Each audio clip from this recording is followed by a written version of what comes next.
So I thought I've built the channel. Can you just show me that hair again? Yeah, I'm not recording right now, I promise. You bastard. We've jumped right in. I've hit record, so we're on.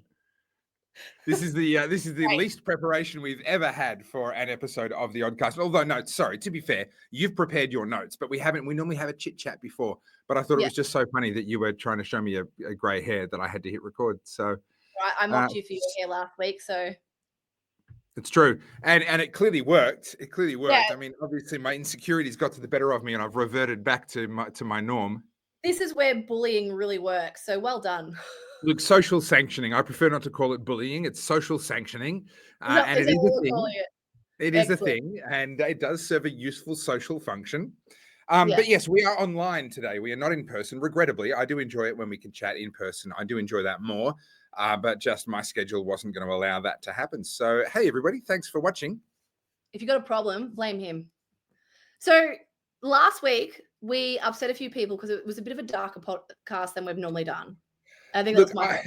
We did notice that at the time, though. To be fair, we were kind of like, oh yeah, this is a bit dark. So we weren't planning on like continuing in that vein. That was just an anomaly.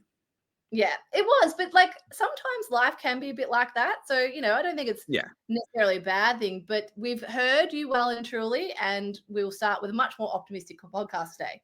All we're going to do is talk about rainbows and butterflies and the nuclear apocalypse, just the usual.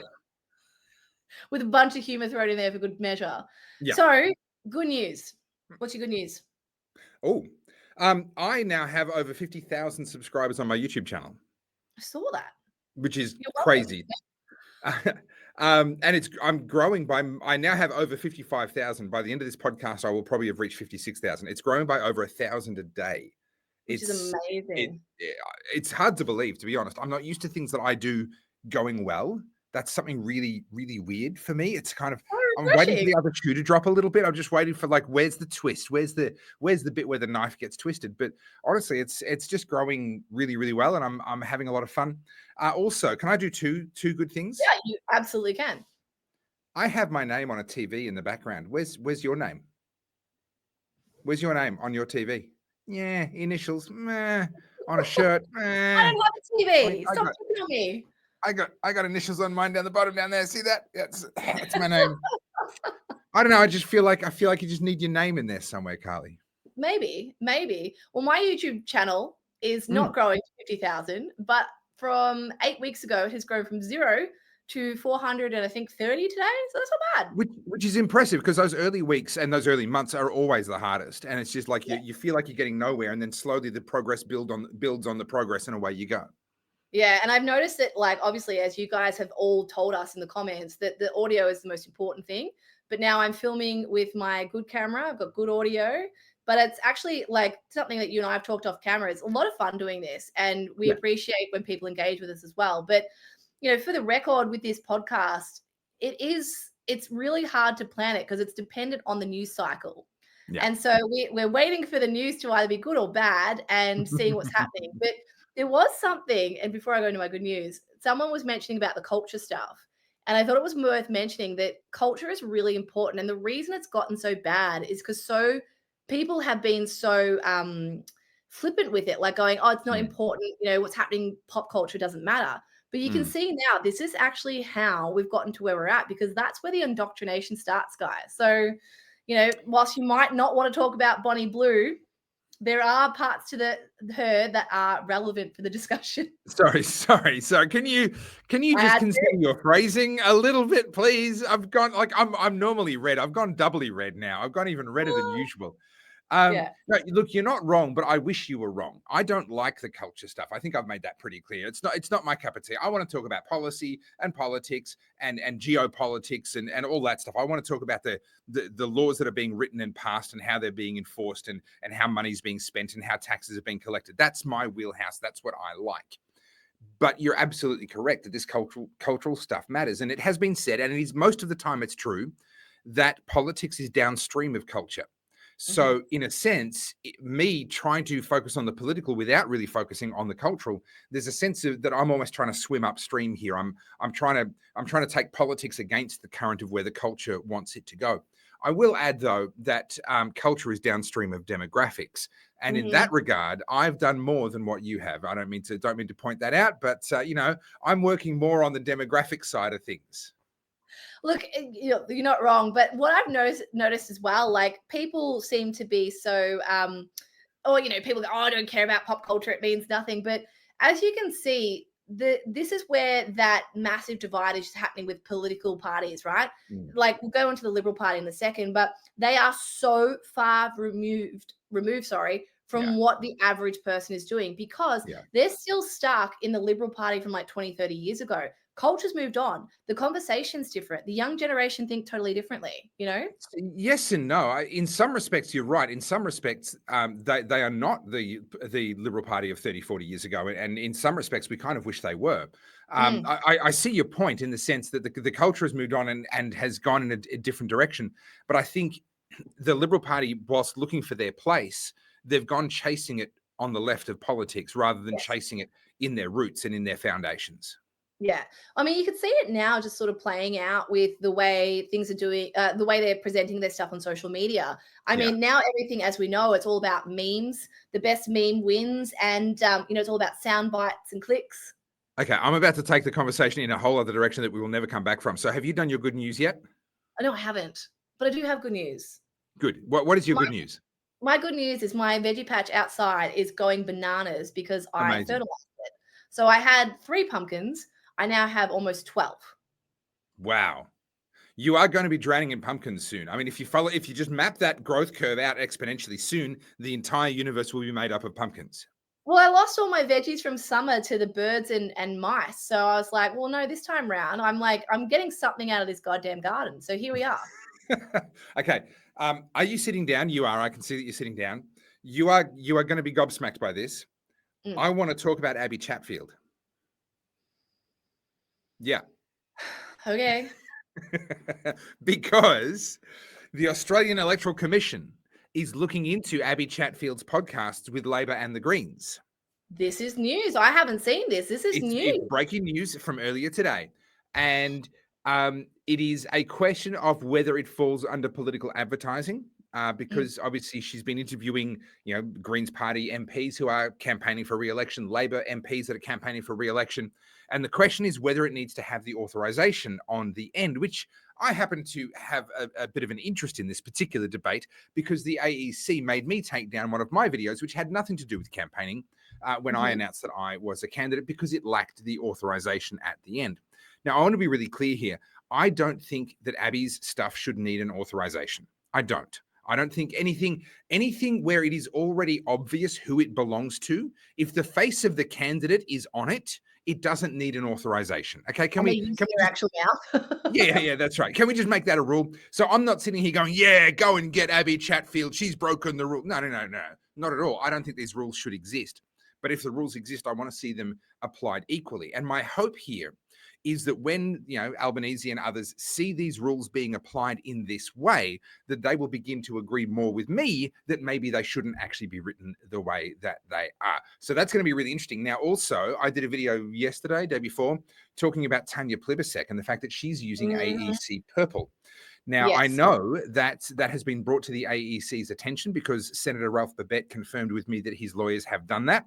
And he confirmed with me before I recorded yesterday that they've had no reply from the AEC. So I'm really kind of enjoying watching the tables get turned a little bit on the AEC, but also on some of these other, political parties and podcasters and things.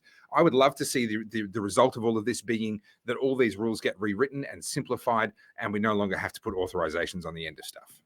Look, as much as it pains me to say it, because I am not a fan of Abbey Chatfield in the smallest regard, but I do believe she has, and I would fight to the death for her right to express herself the way she's doing. Sure. I think she is absolutely entitled to her platform. She has built it. Good on her. I disagree with her ideologically. I disagree with her approach. I find her to be a bully and a mean girl. But having said that, it is her prerogative to champion the Greens. My issue with someone like Abbey, and this is pop culture stuff, right, is that she's a reality TV star. And I don't say that to diminish her. Like, she's obviously got her talents. I think she's always been someone that was destined for the spotlight. Good on her.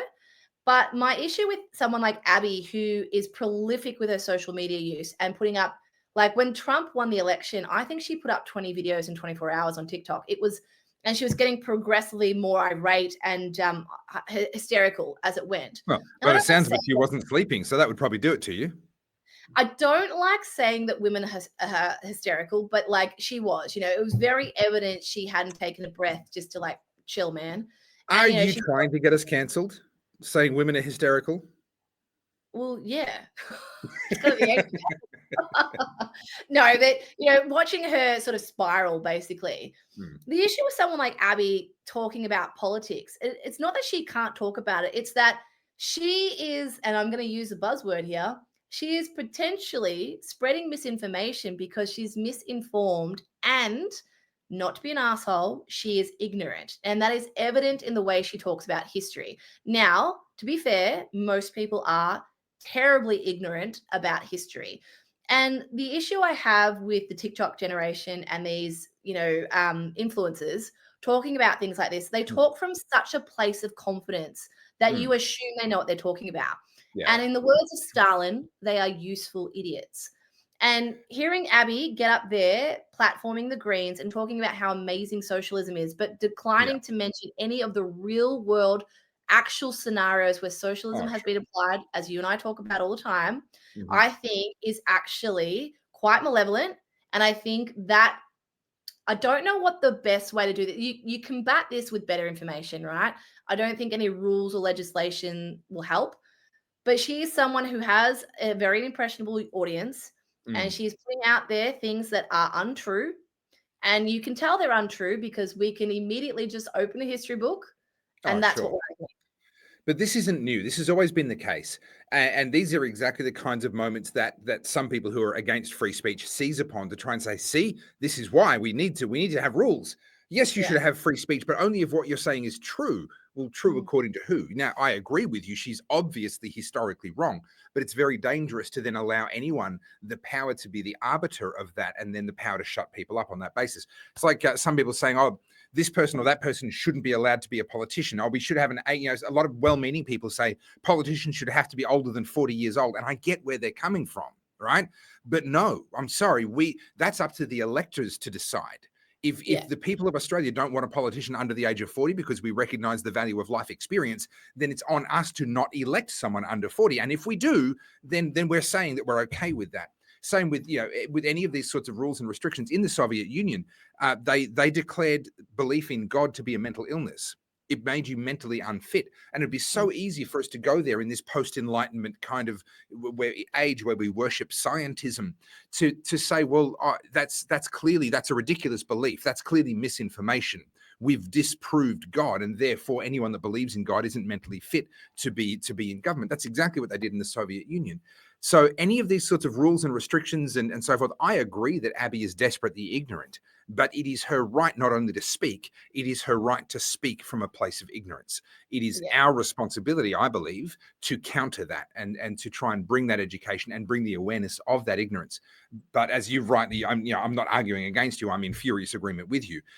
It's incredibly dangerous that she is out there saying what she's saying, but it's even more dangerous for anyone to have the power to shut her up. I agree. And on the whole Karen thing, right?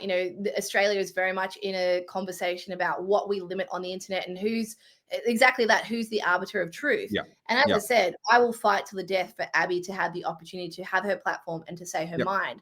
She's allowed to be wrong. Yeah, exactly. What I think is really good about her doing that is it opens the conversation. Now, on my Instagram, now I don't have a platform anywhere near as big as Abbey, so feel free to go and follow me to build it. But, I put up on my stories like a little short history on Stalin. And of the 37,000 people that follow me, I had over hundreds of DMs of people going, Carly, I didn't know any of this. I didn't know this. Yeah, wow. No one told me this. And because I think a lot of people think history is boring. I find it fascinating. But, just in those very bite-sized clips, I was talking about, how Marxism started, how Stalin came to power, what that actually meant, the gulags, the famine, and the price controls, and people are like, whoa, that seems very similar. I'm like, yes. And the thing about the free speech thing is, if it's free speech absolutism, then everyone gets to talk, and you have to tolerate that there's going to be morons and people who are on the fringes who say things you don't like. And I am very much in a, you can say whatever you want, it doesn't make you free of consequence. I think that's the libertarian sort of spirit, right? Correct. But, when we've got people coming out going, and like, I just want to be really clear when I make this next point. I am not a nationalist. I am not a white supremacist, but I will fight for their ability to be able to speak, because how do you combat that kind of rhetoric? You need to be able to speak against it. Silencing it makes it worse. It's like a cancer. It will metastasize, and it will grab on people on the fringe, and boom. This is exactly it. I want to know where the flat earthers are, not because I agree with them, but because I want them to be loudmouths. I want to be able to go, oh, you're one of them. Okay, that allows me to go, okay, you've got a certain way of thinking and a certain lack of criticality in your thinking that I'm glad I now know about. I want to know where the Nazis are. If there are Nazis in Australia, I don't want them hiding in plain sight, silenced where I don't know where they are. I want to know where they are, because you know what? If I find out you're a Nazi and you own a fish and chip shop or a pizza shop, I'm not going there anymore. I'm not supporting your business. If I find out you're a Nazi and I'm someone who watches your shows or what have you, I'm not watching your show anymore. I will boycott you. So I want to know that. I want to know where you are. And when we make this stuff illegal, we think we're making society more polite. Actually, we're making it much more difficult for us to apply social sanction to the views that we don't agree with. And that's when these sort of fringe movements start to really gain power. It's in the dark corners, and that we saw that with like the turn of the 20th century, right? That's how it became what it was, because everything was sort of pushed to the fringe, and that's where people are, clandestinely coming together and creating things. And you're seeing it with the woke movement. That's how it became as pervasive as it was, because people like to reject pop culture and say it's insignificant. Like not pay attention to academia. Well, that's how these things that we're fighting now, the very much resurgence of communism, because that's what it is. These far left progressive ideas, they were done in schoolyard courtrooms, or courtyard, and in the quadrangles of universities, and they were done in these fringes where people were being ignored. All the theatre kids talking about Che Guevara. Look, now they're fighting for the Greens. Like, come on, man. And this also is why a movement like the woke movement has to always find the new thing, the next thing, because as they move through the broader society and what they're pushing for, the fringe things from last week become accepted this week. They have to go and find the next fringe thing, because that's actually where they want to be. That's why we see them pushing continuously into this more and more extreme, more and more, in my opinion, insane kind of worldview, because they're chasing the high of being that group of people that are underground that can say, oh, we're so oppressed, we're so edgy. And this is the thing that people don't realize. The minute you outlaw something, you've just given street cred to its proponents. You've just given a sense of cachet, a sense of risk to that ideology. And that is tremendously appealing to a certain kind of mentality. And you've basically just given them a marketing coup for bringing new people into their ideology. Yeah, absolutely. And actually, here's a bit of pop culture for you. Cynthia, I can't say her surname, Ivaro, whatever. She's the chick that played the Green Witch in Wicked, with Ariana Grande. God, I'm mincing all my words today. She's been on the press campaign for a while now.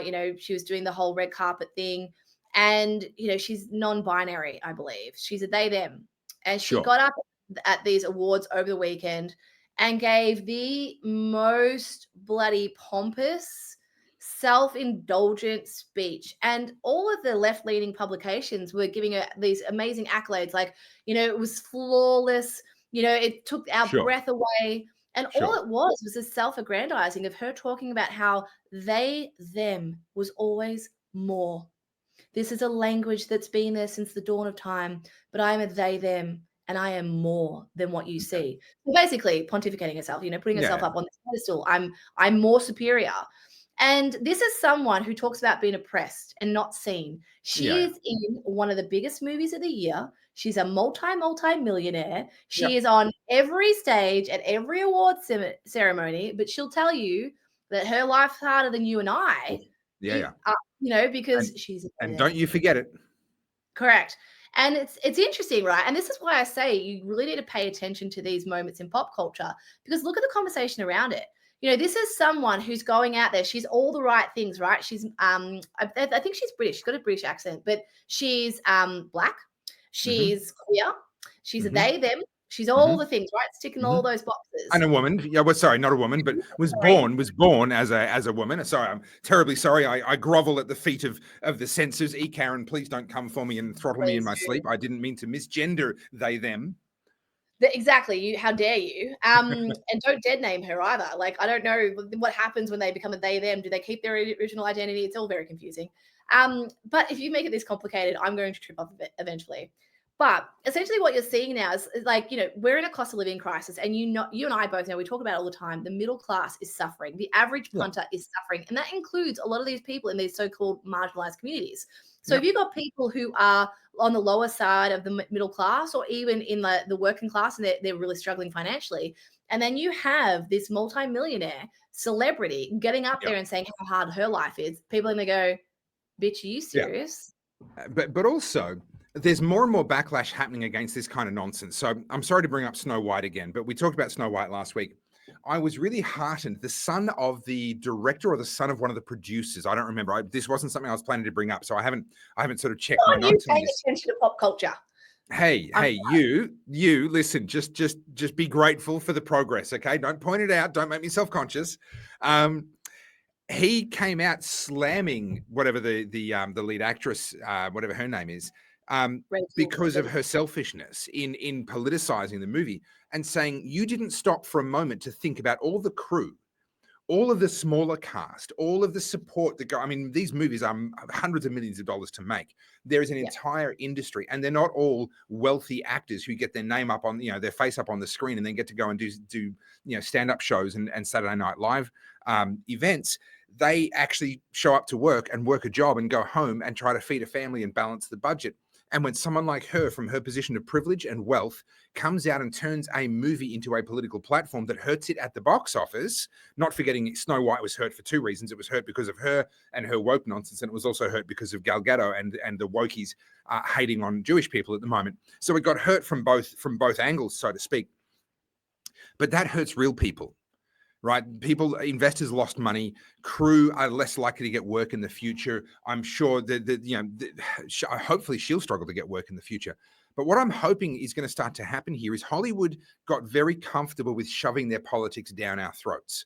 And it's beginning to backfire a lot more often than what it used to. It's not backfiring every time, but it's backfiring a lot more often. And I'm kind of hopeful that sometime soon, the producers and the directors, and particularly the producers, because they're the money behind these movies, are going to start putting it into the contracts. Hey, woke Hollywood star, if you want to work on this movie, you shut the F up. You go out and you do your promo tour and you talk about the freaking movie and nothing else. And that's going to start to become a condition of employment around there. And at the very least, hopefully, it's going to put these high and mighty Hollywood stars back in their box. You act in movies. You are not God. You are not a pontiff, like you said. You don't have the right to tell us all what we ought to think. Talk about your movie and move on. Yeah, exactly. And I think a lot of people, there's a lot of generalizations, particularly with the way people talk about stuff these days. Like, all these billionaires and millionaires and everyone's rich. And I don't think people, it's not that they don't think about it. It's just, if you're not exposed to it, you don't see it, right? So a big Hollywood production like Snow White, yes, obviously the people at the top are getting all the money, right? So you've got the director, the lead actors and actresses, and then you've got the production company, right? Whether it's DreamWorks or MGM producers. Or whoever. And look, there's a few other people who might be getting big money. If you've got a really well-known DOP, a really respected DOP, a director of photography, might be making some good money. Then, maybe an art director or a few other people like that, a composer. But by and large, the vast majority of people, they are working for a paycheck. Yeah, absolutely. And they're working on industry rates, right? So you could have the caterer, right? Like, you look at the average production, it can be 6 weeks to 6 months. And depending on how much of a set they've needed, a lot of this stuff is done in warehouses now with CGI and green screens. But depending how many people are on there, for example, something like Snow White versus, say, like a Fury Road, right? Like that had hundreds of millions of dollars. It really depends on the production. But there are average people who are on that set, right? And it could be the caterer, it could be the cleaner, it could be the makeup artist, all the different people who are doing all the extras. They're all getting a small cut. They're all getting their wage. And when they're not making the profits they want, guess what happens? Those people at the bottom, they're the ones that get cut. The last thing to get cut is the actors and actresses' wages because you need them, right? And the only reason they're there is to sell the movie. But if it's coming to a point now where the actors or the actresses are now a liability that's going to affect the profit margin, guess what? They're not going to get these roles. But further than that, the industry has changed so significantly, not just the movie industry, music, pop culture, everything has changed dramatically with technology and what's happening now. But the death of the DVD was arguably the end of Hollywood cinemas as we know it, right? Matt Damon talks about this a lot. The DVD was that extra chance for the production companies to recoup costs because you bought a tangible asset. Now with streaming companies and their very limited ad revenue, there isn't the same condensed amount of money coming to the people anymore. So what you've got is Hollywood is less likely to take on risky scripts and innovate, and they're just taking old IP that has that real nostalgia impact, like, anything Marvel, Star Wars, Disney, and they're redoing them, they're remaking them, and they're basically just butchering them because they're a low risk. They worked the first time, they didn't work, I have a different view on what's gone wrong with Hollywood specifically. I think it's actually a product of they've normalized $100 million plus budgets. Yeah. And that's not necessary. The American film industry compared to the Australian film industry, I don't know the American film industry well, but I know the Australian film industry somewhat, not well, but somewhat. And one of the things that Americans talk about when they come over here and work on films is how productive Australian crews are for such a relatively small size, that everyone actually just kind of pitches in and helps and has this can-do attitude of, hey, let's get this done. Whereas American film production tends to be a case of, you can't help with that, you can't touch that, that's not your job. We all have to stand around here and wait for 10 minutes while the one person whose job it is gets brought in to do that one thing, and then we can all roll up and start again. And they bring this heavily unionized and very compartmentalized kind of mindset. And I could talk about American culture and that for a long time. The whole gridiron, it starts with their American football. It's extremely compartmentalized. There are people that play for years and never touch a football during a game because that's not their job. Their job is to block. Whereas in AFL, you have to have every single skill. There's some deep-seated cultural differences there that's reflected in our sport as well as in our military and also in things like our film industry. So in Australia, you can make a film for, let's say, $10 to $50 million that you would need to spend, an American budget would have to be $250 million to make the same thing. Would there be some slight differences? Yes, of course. Ultimately the money does buy a level of slickness. But does the box office care? Not so much.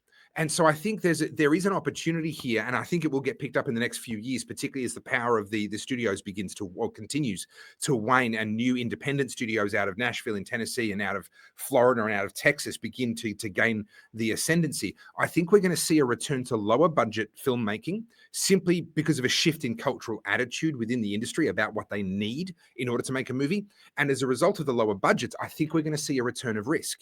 We're going to see a return of a time when producers are willing to say, I'll punt $20 million on that risk, when they would never have punted the $200 million that they think it costs them right now. But fast forward 3 years, and when they realize they don't have to spend 200, they'll punt the 20. Well, I'm already seeing that in the creative industry here in Australia. I just did a podcast with my girlfriend, Sally, who's a commercial food photographer. And we were talking about how the agency model had died, right? So I started my career in agencies. And exactly like you said, the agency traditionally had retainers, and those retainers basically covered the overheads of the agency. And then if you were lucky, you get a little bit of work. And what happens is it just bloats out. No different to what's happening in the public service here in Australia and across all Western countries. It gets to a point of maturity in an industry where you kind of just like, this is how it's always been done. This is how it works. Whereas when you're in the grassroots or you're in a startup phase, or you're an entrepreneur, you don't have that profit to like just splurge cash. So you're doing things on a shoestring budget, and you're making far riskier decisions that ultimately pay off. And what I've seen in my industry, and this is directly with like what's happening today, is that gone are those massive budgets of $100,000 photo shoot. They're not that common anymore. And if you get one, amazing. But now you're getting smaller production teams that are able to do a really good job, because guess what? You've cut out all the bloat. You cut out all the decision makers. It used to be like 50 people on set. Now it's 5. And guess what? Like, I don't know how to do that. And I always use this term to MacGyver it, right? Like, you'd be like, we don't have that piece of equipment. Well, we'll just do a shitty rig and figure it out. Or in your case, you'll just lie down on the floor and contort yourself into some impossible position to get an angle that normally would have taken a big piece of equipment to get. Which is typically what I do. It works. And that's exactly it, right? Like a lot of what we're seeing from young creators or breakout creators is exactly that. It's just that, they're hindered by their lack of budget, but that's what actually spurs on their amazing creativity, right? So that's something that I thought's really, really important for people to pay attention to. There's always opportunity. Money isn't the limiting factor here. And I think Hollywood's forgotten that. Like, think of the most successful movies of our generation, Shawshank or Remember the Titans. Those aren't necessarily massive, massive productions. They are, things that were done with amazing story, but that gets lost. Yes. My camera stopped working. You have disappeared. Visually, I have disappeared. I am still here. I'm very much still here. Let me just try. Hang on. Are you my conscience? Trust me. You do not want me as your conscience. Well, this is very strange. But I mean, as much as I don't mind continuing without my ugly mug on the recording, we should probably try and get me back. I'm changing settings here. I'm trying different things, and it is just, hey, back. I'm trying different things, and it worked. Okay, here we go. As you were, Carly, I know you were waxing lyrical because you weren't sure if I was even still here. So you were just kind of going, and I appreciate it. You were covering for me. You were covering my ass in the hope that I would come back. Yeah, this is what happens when you hire the professionals. See, we just now. Speaking of which, can I just say, and I meant to open with this because this is also some really good news for both of us. The feedback from when you and I co-hosted, co-emceed Jordan Ditloff's campaign launch, a Libertarian Senate candidate, on when was that? Saturday? It feels like an age ago already, but it was only the other day. The feedback's been amazing. People loved it. They really enjoyed you and me. They enjoyed the chemistry. They enjoyed the fun and kind of the low keyness of it. Steve, I don't know how you're going to take this. Is this good or bad? I don't know. Some people said it was like a big sister, little sister vibe, where we were just kind of needling each other and giving each other a hard time, but with the greatest of affection. So the reviews were very, very good. Hey? I think we're like, you are like my big brother. You're my surrogate big brother, and that's why I give you so. Yeah, that is literally it. And honestly, I was reflecting on it afterwards. I was like, yeah, in a really weird way. Before, like, we'd only met each other once previously when you reached out to me in crisis because of what was going on with you and the craziness, you being doxxed and everything else. And so you and I actually spent considerable hours. I don't know how well you remember this because the nature of the human mind is to tend to block a lot of that sort of trauma out. Yeah, exactly. I don't blame you. But we spent over a period of about 3 or 4 days, we spent many hours on the phone. You were down Geelong way. I was up in the outer southeast of Melbourne. This was during lockdowns and so forth. So it was just phone conversations and you were in the middle of it. You were in the thick of it. And I realized, of course, that's a very unusual way to start a friendship. But I think that's the result. Yeah. I think that's kind of why we've got the vibe that we do. Was a little bit of a baptism of fire right from the very beginning. But yeah, really good feedback on how we went on Saturday. Oh, that's good. And I mean, that's kind of like what sort of was precursor to us doing this podcast. I mean, obviously, everyone's already consuming all your short form content, and that's great for people who just want sound bites. But a lot of like the US election was won with podcasts, man. Like these long form discussions are critical. And I appreciate that not everyone wants to sit there for 2 hours and watch it, but you underestimate how valuable these kind of conversations are. And if we can have this here, like you guys can go and have that at your dinner table, at your family barbecues or whatever. This is what's actually missing is long form discussion. Everything now is short sound bites and one-sided opinions. TikTok generation. Yeah, it is. And look, I even saw on our podcast last week, someone made the comment like, oh, I don't have 2 hours to watch this. I'm like, then don't. Yeah, exactly. Move on. You don't have to announce your departure. This is not an airport. But interestingly, we did have the comment that Aussies don't know how to podcast. So I thought that was interesting. But it's also, there's this, and I've come across this for 16 years. I've been playing this game. People who mistake their preference for being the right way versus the wrong way. Right. So their objection was basically that we didn't just get stuck into the news of the week and start going back and forth with information. Right. That's what they wanted out of a podcast. That's not wrong. Yeah. You can want that if you want to. And there are podcasts that do a wonderful job of providing that to you. That's not us. We like the vibe that we have. We like being us, having a relaxed chat. Yeah, there's some data in there. Yeah, there's some information. Yes, there's some insight and some observation, but it's also just chill and it's good and we like it. And newsflash, Aussies like it that way. Sorry about that. And also, this is what's missing. Like, you know, everyone always likes to point out the super successful podcasts, right? Like you can point out Joe Rogan, Theo Vaughn, whoever, right? Like all these big guys. Do you think they started perfect, guys? Like Joe Rogan is up to like, was he in his 16th year or something? He's been doing it something like that. Long. Yeah. Like, you know, it's like 3,000 plus episodes. And so, you know, what's important to note here is this podcast has started out of necessity for a lack of conversations. And that's what we're trying to do. And what it looks like in a year, 2 years, 10 years time, God, I hope they're still going in 10 years time. We better be billionaires this time. No, everyone will be billionaires by then. We'll all have trillions of dollars and not be able to afford anything. With wheelbarrows of cash that's worth nothing. Inflation's so high. If you don't know what we're talking about, Google Zimbabwe or the Weimar Republic and have a look at what money did there. Yeah, but we were touching on something about the way things are shifting, right? And what I have noticed, and I like to call myself the oracle because I have this tendency of always being right. Maybe it's because I've seen it happen before in history, but what I am seeing now is going from this like massive consumption of things on a global level, right? So we all used to watch a Hollywood movie and then everyone would talk about, did you see Batman? Did you see Top Gun? Sure. Now I think there's going to be so many more opportunities for smaller communities, for small productions that have a lot more impact. And do you remember like in the 80s and 90s, there were things that were cult classics that were only known to like a niche, right? Like the movie The Crow or Blair Witch Project and things like that. These things were done on the smell of an oily rag. These weren't massive productions. And they became, even American Psycho, that was a flop at the box office, but became a cult classic like years after. Oh, the classic is Firefly. You know, that got cancelled after one season, and then all of a sudden, when it was too late, everyone discovered it and said, "Hey, can we have season 2, please?" No, you can't. It's too late. Yeah. So I think there's a lot of opportunities there. And, you know, I just did this podcast with Sally where we were talking about AI and everyone's like, this is the death. So just on AI, obviously now we're in the meme phase of politics. Everything is meme culture. And a lot of people don't like that. And the reason they don't like it is because they haven't been playing in this cultural space for like the last 10 years. Sure. This is how people communicate now with all memes. Like, you know, we've basically regressed back to hieroglyphics. They're just slightly more complicated hieroglyphics. But why? Because our attention spans are so short now. And we also don't have those environments where we would all like, you know, congregate around the water cooler. That's like a big people one. Working from home now. So when are you actually having these long form discussions? You're not.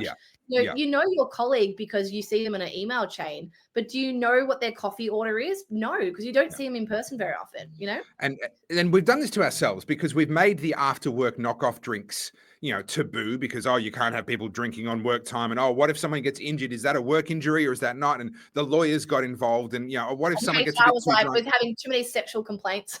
Too much of that. But also culturally, we've priced people out of going down to the pub for a knockoff drink after work. We can't afford to do it. One of the few good ideas that I'm hearing being bandied around, which I do hope gets up regardless of who wins at the next election.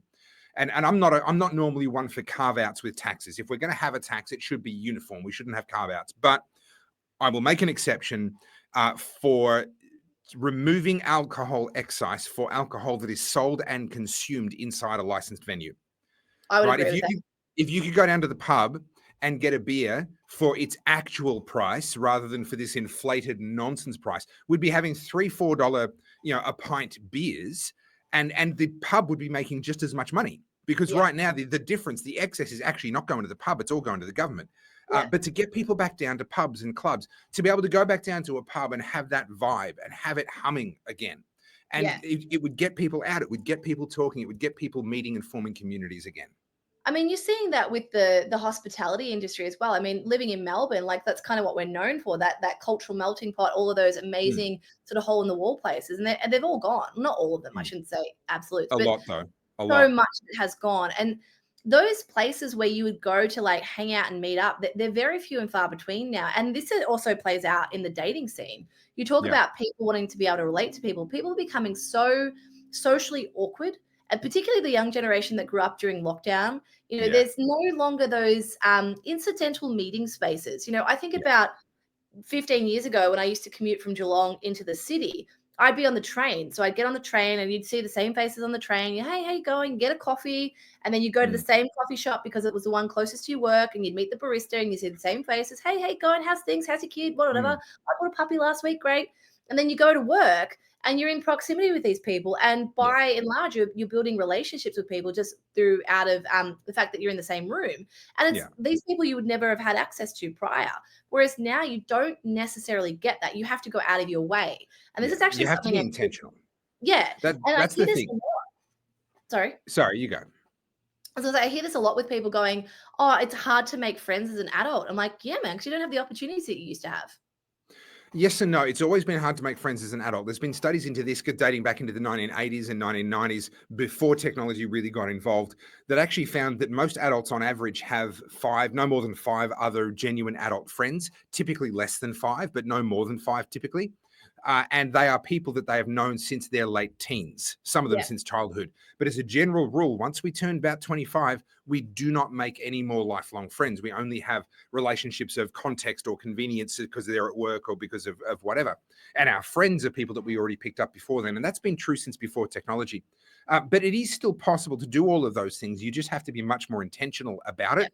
And because you have to be intentional about it and not everyone else is being intentional about it, the pool of people available to you, even when you do go out of your way to do it, is a lot smaller than what it used to be.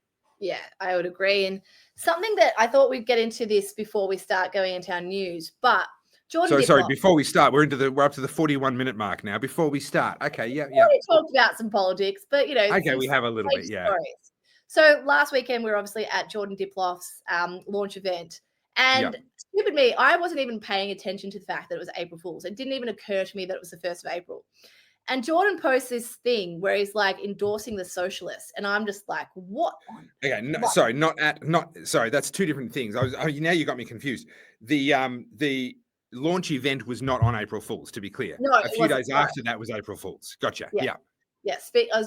Anyway, whatever. Yeah. My point is, like, we just literally launched him as a libertarian candidate, and then days later he put out this post saying that he's endorsing purple pingers, and I was like, and then I got it. Like, I fell for it.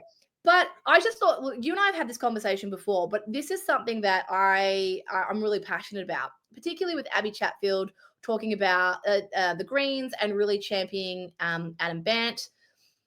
Purple Pingers, in his bios on both X and Instagram, he has the hammer and sickle. He has the icon. And I don't know how he made it an emoji, but he has. And that's okay. But just recently we passed hate speech laws that outlawed the use of a swastika. Now, as a history buff, I've talked about this a billion times. I keep repeating myself. But it is easy to ascertain the fact that communism has killed far more people than fascism. And the hammer and sickle represents far more significant death and destruction than the swastika. Yet we have politicians using it in their Instagram bios. Let me add another layer to that. The hammer and sickle, to my knowledge, has only ever represented communism. Whereas the swastika prior to the Nazis, and yes, there's the right-handed and there's the left-handed thing, the swastika shape has been used in Asian cultures to represent things with nothing to do with Nazism, right-wing ideology, etc. And so you've... Symbol, isn't it? Sorry? It's a Buddhist symbol originally. I believe so. I didn't want to put a particular label on it because again, this is all sort of, we're talking without having, I didn't know we were going to bring this up. So I don't know for sure. But it's a long-standing symbol within certain Asian cultures that it has hundreds, if not thousands, I don't know, of years of history. And yet we're banning that one, but not the one that's killed more people and has only ever represented the ideology that has killed more people. The double standard is pretty extreme. And the fact that we're supposed to hate on people like Moira Deeming because some white supremacist, types showed up at an event that she was also at, and yet we're supposed to endorse and celebrate Purple Pingers, who is openly communist. That double standard is just extraordinary.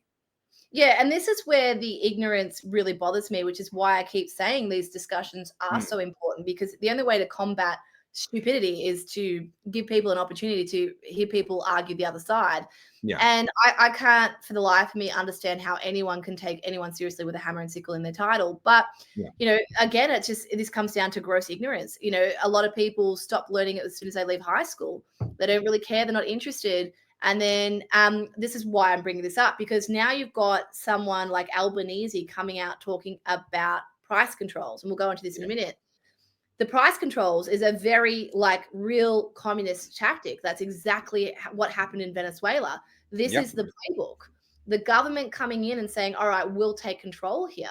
And what worries me is, because people are so ignorant of history on a superficial level, that sounds amazing, because right now people are really hurt with the prices of supermarkets. And you did a great video on this, but I went to the supermarket this morning and they had Easter eggs there. And I looked out of the corner of my eye and it was $30 for a bag of mini eggs. And I was like, what? What?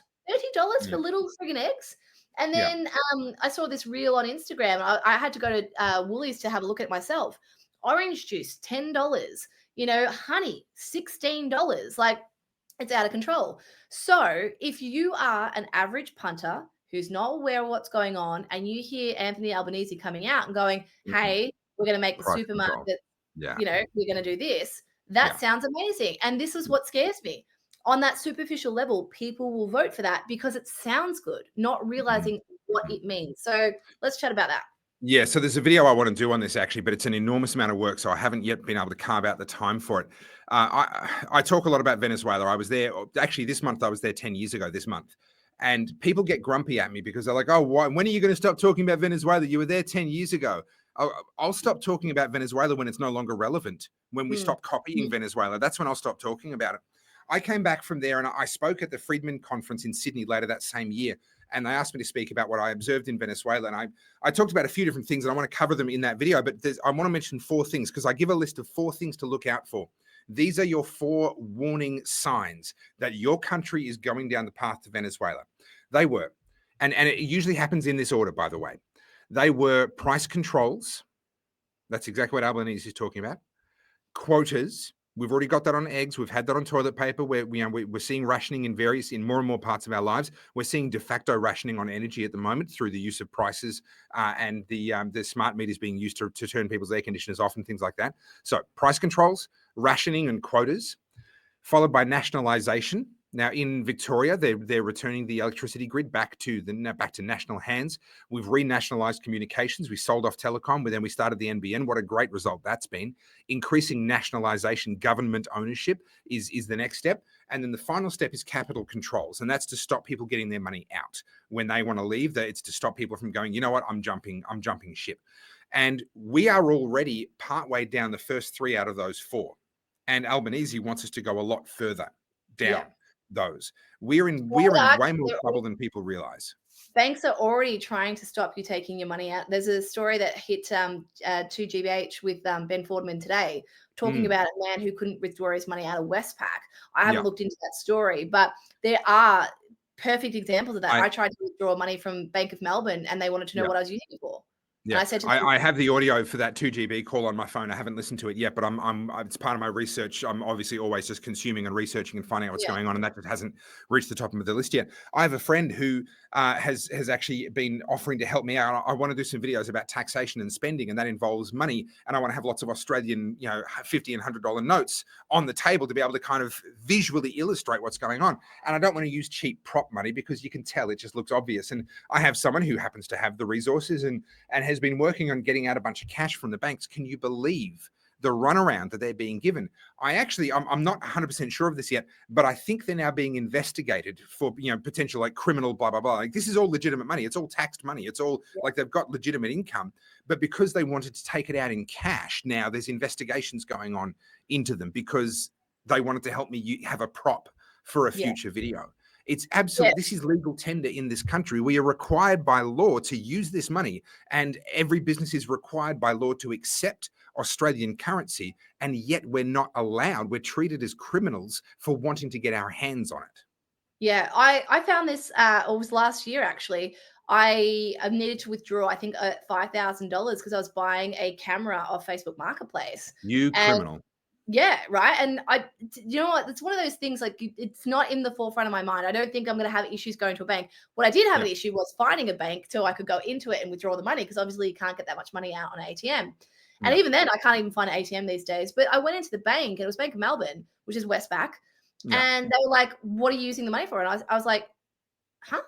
She's like, "What are you going? What are you going to do with it?" I was like, "Does it matter?" And like, she was like, "We have to know." And I was like, "No, you don't. You don't have to know." And like, I didn't realize this was a thing, right? And apparently they need to ask what you're using that money for. And I was like, none of your fucking business, really. They are required to ask, and this is part of know your customer regulations around banking and that sort of stuff. But actually, under consumer law, they are not legally allowed to say no. And a lot of people don't know this. So if you look up the consumer law relating to banks and your money, it reinforces the fact that this is your money. You do have the right to it, even in cash. You do have to allow for them to potentially need some time. If you're withdrawing 100 grand in cash, banks these days don't have that in a vault. They don't. You know, this old movie trope of a vault full of cash, that doesn't exist anymore. So large amounts of money, they're going to need a bit of time, and even 10 grand could potentially that could impact their ability to supply cash to other people later on that same day. So some forward planning, I think, is necessary. But at the end of the day, banks cannot refuse to give you your money under consumer law. They cannot do that, but they are obliged to ask you the question. Where the gray area is whether you're obliged to answer it and and how they are to respond in the event that you choose not to.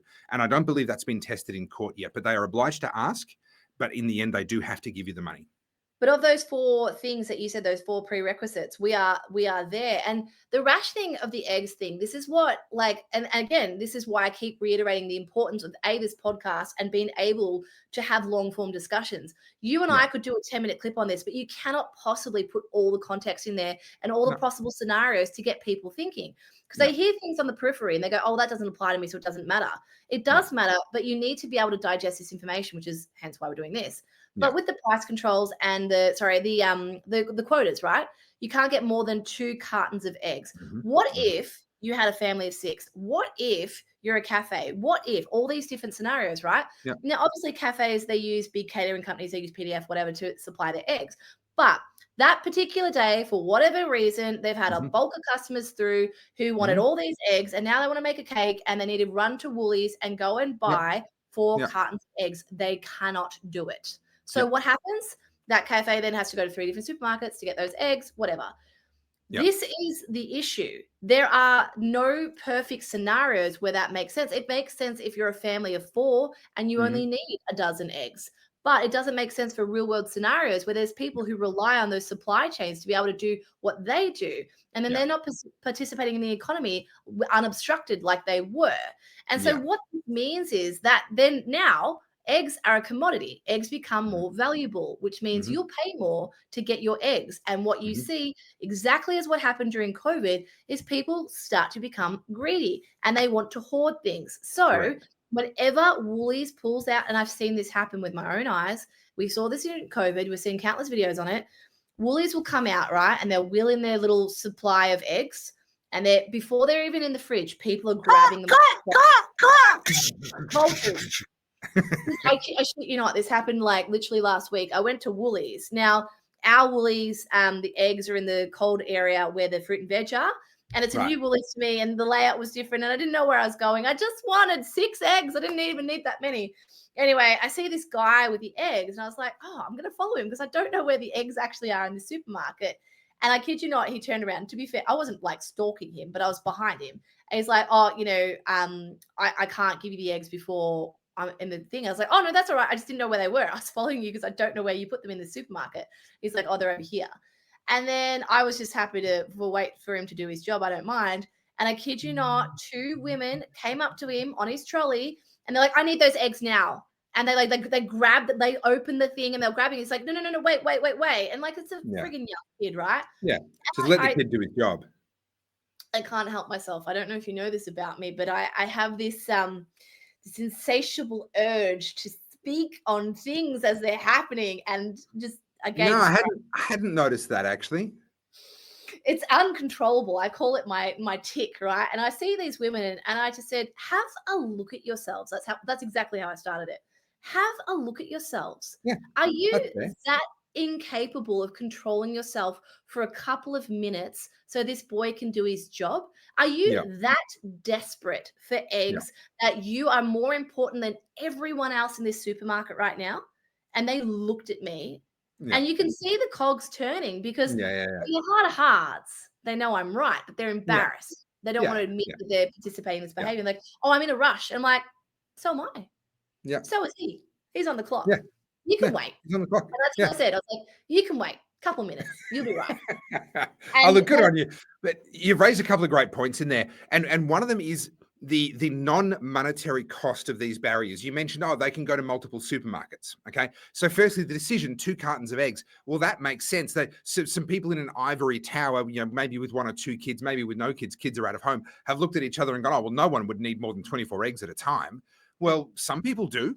Right. And that's not illegitimate. Some people do. So there's that ivory tower thinking what suits me must suit everybody else. But secondly, this dismissiveness of wasting other people's time and energy because now they have to do extra things that increase the cost in non-monetary ways. Now getting their eggs isn't just walking over to the egg section of the supermarket while they're there for other things. Now it's do that and drive to a different supermarket, park the car, get out, walk all the way in, grab your 2 from there, do that, go to a third supermarket, go and do the same thing.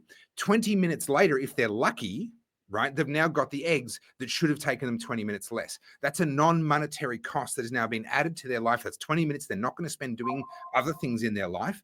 And that's not a zero cost. The people that write these rules can often be very dismissive of people's time and people's energy and just people's mental and emotional reserves for life and go, oh, that's not a big deal. Well, hang on. Who are you to say that? Yeah, exactly. And that's what concerns me about Albanese coming out and making all these platitudes. They're all election promises, and whether or not he actually does them, because let's be honest, most of them never adhere to them. But it's the wishful thinking that the non-observant person will be like, oh, well, that makes sense to me because I want to be able to do that, right? And again, it's that, well, it suits me, therefore it must be worth it for everyone.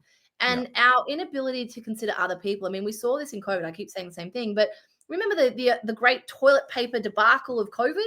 I remember. I saw it with my own eyes. I was overseas when this all happened, and it actually came back with a serious case of typhoid and genuinely needed some toilet paper and couldn't access it. So I had PTSD. That was your trip up the Bali, up the Bali volcano. And I brought back famous trip. The famous trip. It's the best travel story I've ever had. I don't think I'll ever top it. Please don't top it. You'll probably die. But the thing is, right, like I was a single person, right? So I only ever bought like 6 rolls at a time. Sure. But you're seeing people walking out with 24 packs, right? And 2 of them or 3 of them until they put the controls in. How long would it take you to get through that? But this is the thing, right? It's people are so out of their mind with either fear or me first, I, that they hoarded that. And I'm sure there's people who still have toilet paper from COVID, but this is where we're at now. There's people no longer considering they were going to restock that. There was plenty of toilet paper, just that particular day they were running low. And so you see this mass panic. That's what these price controls are going to do. Yeah, I mean, I saw this with my own eyes in Venezuela.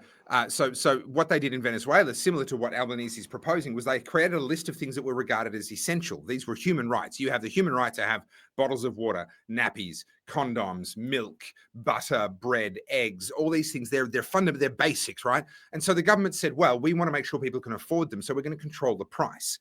But what they do, of course, is the government, they don't know how to calculate a price. So they set the price at a value where the shops can't make any money. The producers can't make any money. No one wants to sell them on the legal market anymore because they're going to lose money on every single one they sell. So this item goes from being expensive, being unaffordable, to being unavailable. You can't find it on the legal market. The thing is, it still exists, though.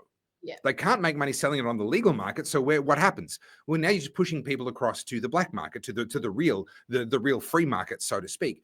And so you're literally creating criminals out of people who just want a stick of butter. They just want some eggs and some flour and some butter so they can bake a cake and have the most basic of luxuries on their birthday. Tomorrow's my birthday, by the way. And now suddenly, like, I was there for a wedding, and the family, it was a wealthy family, mind you. This is a wealthy family, had been planning that cake for 6 months, stockpiling butter and other essentials so that they would have enough to make a nice big multi-tiered wedding cake for that wedding, right? Yeah. Now that's a wealthy, they're the people with money. The poor people, even the working poor, I saw men in suits on their way home from work, dumpster diving into dumpsters, hoping to find scraps to take home to their kids. And they were the people with the jobs. Yeah. That's what happens when the government starts to get involved in something as crucial as food. And the government's saying, oh, we'll fix the price for you. What they're saying either is we're going to fix the price too high, in which case you pay more, or we'll fix the price too low, in which case people stop selling it to you on that market. And in either of those two scenarios, you end up worse off. I mean, we've seen that with the tobacco wars, which we can go into in a second, but I just wanted to finish on this with that particular topic is when you create those kind of like the government controls and you take away the ability for the solopreneur or the entrepreneur or the small business person to do their thing, their incentive wanes as well. And what you do, and you see this with the public service, right? And you see this with the NDIS right now. As soon as it becomes a monolith, like it's a big machine, there's all these moving parts, it becomes unprofitable because there's so much bloat. And we just talked about this with Hollywood. So now, like, and this is what happened when Stalin did what he did with the takeover of all the farms, is when you get the government involved, then you've got people in charge of things who have no idea what they're doing. And also they don't care. It's not their money. They've got no responsibilities. Whereas the young farmer whose responsibility was to generate things so they could sell it for their family to live, that incentive has gone. So now with the government stepping in, you've got people who are in control of things who don't need to worry about things because they're still going to get their paycheck. And what happens? Productivity wanes. Collapses. And also, and this is where this becomes really problematic because the production stops as well. And so the government coming in and saying, hang on, we're going to set the prices now. Well, what happens when oil prices change? What happens when energy prices change? What happens when the wages, the wage gets put up again? And then now all of a sudden that very small margin that supermarkets had in the first place, I think is what, 2.5%? 2.5%. To under 1%, which means it is such a risky business. They are going to now start to go other ways to make that money. But also just stop and think for a second. This is an essential line of work. This is a massive logistical exercise, getting thousands of tons of food per day from primary producers into the hands of consumers, fresh, refrigerated, protected, not crushed, etc. A lot of that stuff will go off in less than a week. Some of it will go off in a day if it's not stored correctly. And yet somehow they manage to do it. They run this massive logistical exercise. They employ all of these people. They feed literally 25 million Australians every single day, and only for a 2.5% margin. Now, for those that haven't seen my video from earlier in the week, that means that they work from the 1st of January until approximately the 23rd of December just to cover their costs. And then 2 days before Christmas, finally they start making a profit. And they can make a profit all the way from the 23rd of December to the 31st of December. And then it ticks over to the 1st of January and they're back where they started again. Just think about how razor thin that margin is. And then realize what that means is that there is no room to reduce prices. If Albanese, let's say he was God and he could set the prices perfectly so that the supermarkets only made back precisely what their costs were and there was not a single cent in profits or losses, the shelf prices would drop by a mere 2.5%. It would not make a meaningful difference to the cost of living crisis. It is only a couple of months worth of inflation. The problem is not supermarket price gouging. The problem is that our money is losing its value really, really fast. And that's because of government action, not because of supermarket price gouging. And there endeth my TED Talk. This is exactly what killed my clothing company. This is something I don't talk about a lot because, obvious reasons. But so when I started my clothing company, I was 24. So I was very green. So, but back then the Australian dollar was at parity for the US. So dollar for dollar. And I went to China and that's where I was buying all of my clothes. And I was bringing in smaller quantities compared to what, say like a Kmart does. Sure. And the issue is, in the beginning, I did really well because athleisure hadn't become a thing. Like activewear wasn't a thing yet. So I got in for the trend. But what happened was as the Aussie dollar decreased, so did my competition. And so did people with bigger spending power. And so I was a small business that was producing great quality gear. I had a cult following and I was doing really well. But then all of a sudden, my margins, which were only about 50%, they weren't huge. But those 50% started coming down more and more because things were costing more. And then what you had was freight was going up. And then, obviously the bigger the business gets, the bigger the overheads. And so what I saw as being profitable and being able to grow started to become a little bit more difficult.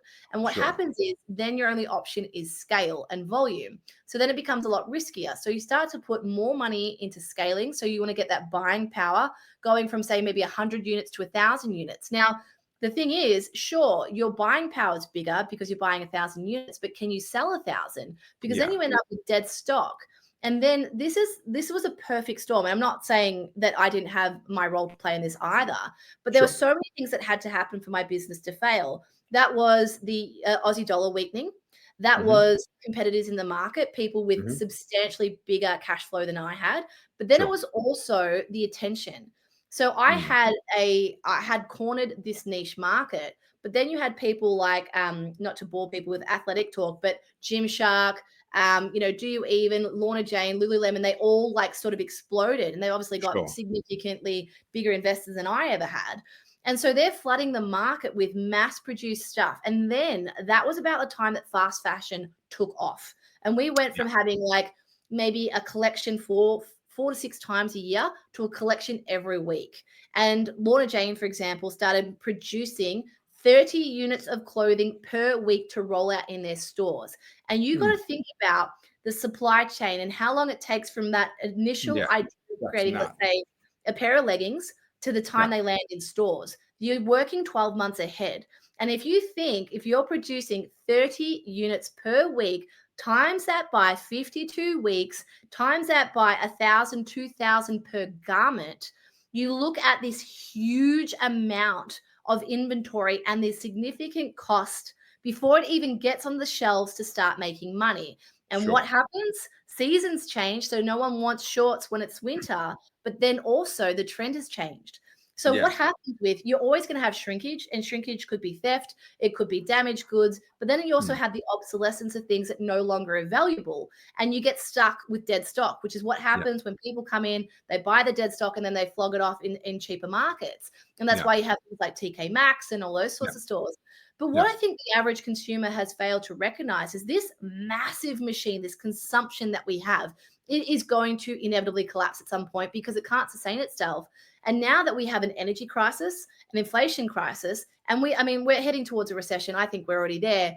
But what's happening is now the purchase power of the consumer, that is this hype beast for wanting to consume things like this, is no longer buying what they're doing. This is why companies are failing, because they're stuck on this hamster wheel of producing at this quality, of making things prolifically and always having something new in store, and it's no longer getting bought the way it was. And so what you're seeing, and you're seeing this in the fashion industry, and you're seeing it in a lot of industries, things are going bust because this bubble is bursting. And if the government comes in now and says price controls, whilst we're not controlling the prices of oil, the prices of energy, not that I'm saying I want you to, but you can see how this is going to be a catastrophe in the making. Yeah. So there's a lot in what you've said, and I don't want to be insensitive to your personal circumstances or the circumstances of anyone else losing their businesses, but I want to just add another kind of viewpoint into what you've discussed. There is in capitalism, which I believe is the only way to actually create wealth, there is a concept known as creative destruction. And what that essentially means is that as entrepreneurs are coming in and creating, that necessitates that the weakest links in that industry are now going to get pushed from being only barely viable to being non-viable. And that can happen for a lot of reasons. Oftentimes, it's not mistakes that the entrepreneur or those business owners have made. It's that they set themselves up for a particular kind of business. You set yourself up for an industry that hadn't gotten big yet. There weren't big players. And you did a wonderful job of serving customers when there was that relationship there. And then it became the fashion, and billion-dollar investors came in, and suddenly you weren't set up for that business, right? You weren't set up for that business model. And so you became one of the victims of that creative destruction. But on the flip side, there was Lorna Jane and there was Lululemon and there was all these other massive businesses that then came and ballooned. And their time to fail will come, and in some cases already has, because they're set up for a certain kind of set of market conditions. And that's what you're talking about. Now, the market conditions are changing again, because consumers are being squeezed, because the value of our dollar has dropped. People's discretionary spending, especially in Australia, I've showed this graph on my videos. People's discretionary spending in Australia has collapsed to the lowest level of the last decade, and so people are tightening the belt. And a lot of these businesses, fast fashion, they're rolling out new lines all the time, blah blah blah. They've made themselves a disposable commodity. And what does that mean? Well, it's one of the things that we dispose of out of our spending once we don't have money to spend. right? And so again, they built their business around a particular model that worked for a time, but they don't have the resilience to twist. And someone else is going to come in now, identifying the new market conditions and say, well, hey, if I do this, then I'll have an advantage, and they'll be right for a time. And that's this continuous creative destruction that goes on. It's why it's quite surprising when companies survive for 100 years or more. Not many companies do, because over that period of time, they're going to have to reinvent themselves over 100%. And over again without being destroyed by the competition. So I don't want to be unsympathetic to your loss of your business. That's exactly what happened. You know, I always say, like, the market will sort you out, and it was unviable. That's exactly it. And my issue was, it was probably unviable for too long before I finally went, oh shit, you know. That's such a common mistake. Yeah. And this is the thing, like, you know, you got to think about it. You're investing 10 years of your life. This is your baby. This is everything that you know. Having to make that decision on, hang on a minute, I don't think this is working. That was the hardest thing I've ever had to do. And even now, it's one of the reasons why I encourage business owners to make as much money as you can from your business now, without slaying the goose that lays the golden eggs, like without cannibalizing it. Make as much as you can and then protect it using trusts and other structures. And if you're going to invest in property, invest in separate structures, because there is probably going to come a time sooner than you think when you should walk away from that business. Are you reading my mind right now? No, but the reality is, most business people, because they love what they do and they've poured their heart and soul into it, they do hang on for too many years. And tragically, what you see is some people, they hang on until they've lost the house, they've lost the car, they've lost their marriage, their kids hate them, and now they've lost everything. When actually, if they'd just recognized the change of season when it happened, they could have said, you know what, that business's time is done, and shut it down, and they would have still had the investment properties, the cars, the marriage, and moved their life on to the next thing. So often knowing when to exit is a really big thing.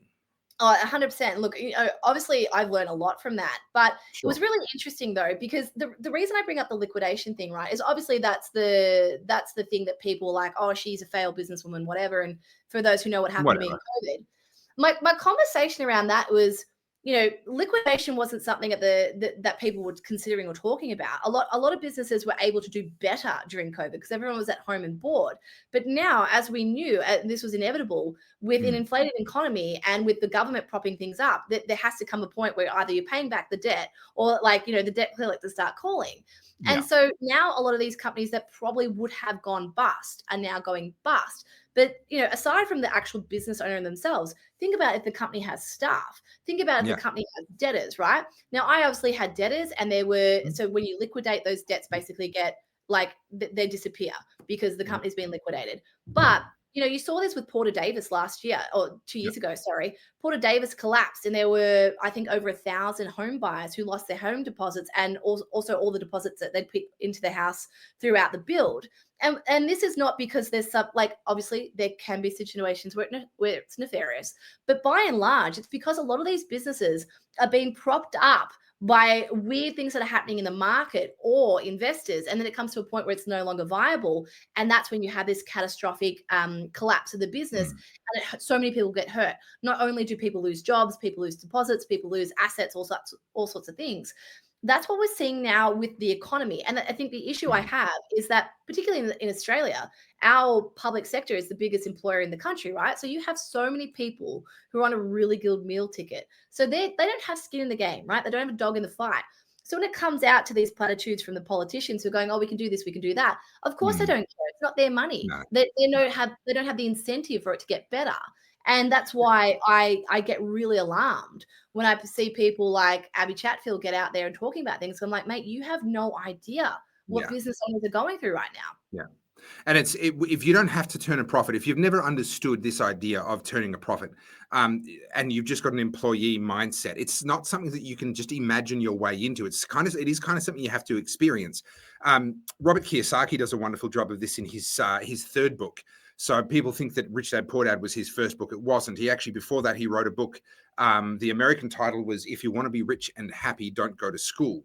I think in Australia, I think it had a different title, but if you Google that, you'll find it. That was his first book, and I think that was one of his best. Then there was Rich Dad Poor Dad, which is the one that made him famous, and that book was okay.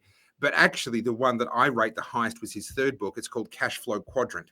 And what he does is he breaks down the four main mindsets around earning money. There's the employee mindset. There's the self-employed mindset, the business mindset, and the investor mindset. And not only do these people do different things, but they think in different ways. They have different sets of priorities, different ways of perceiving the world.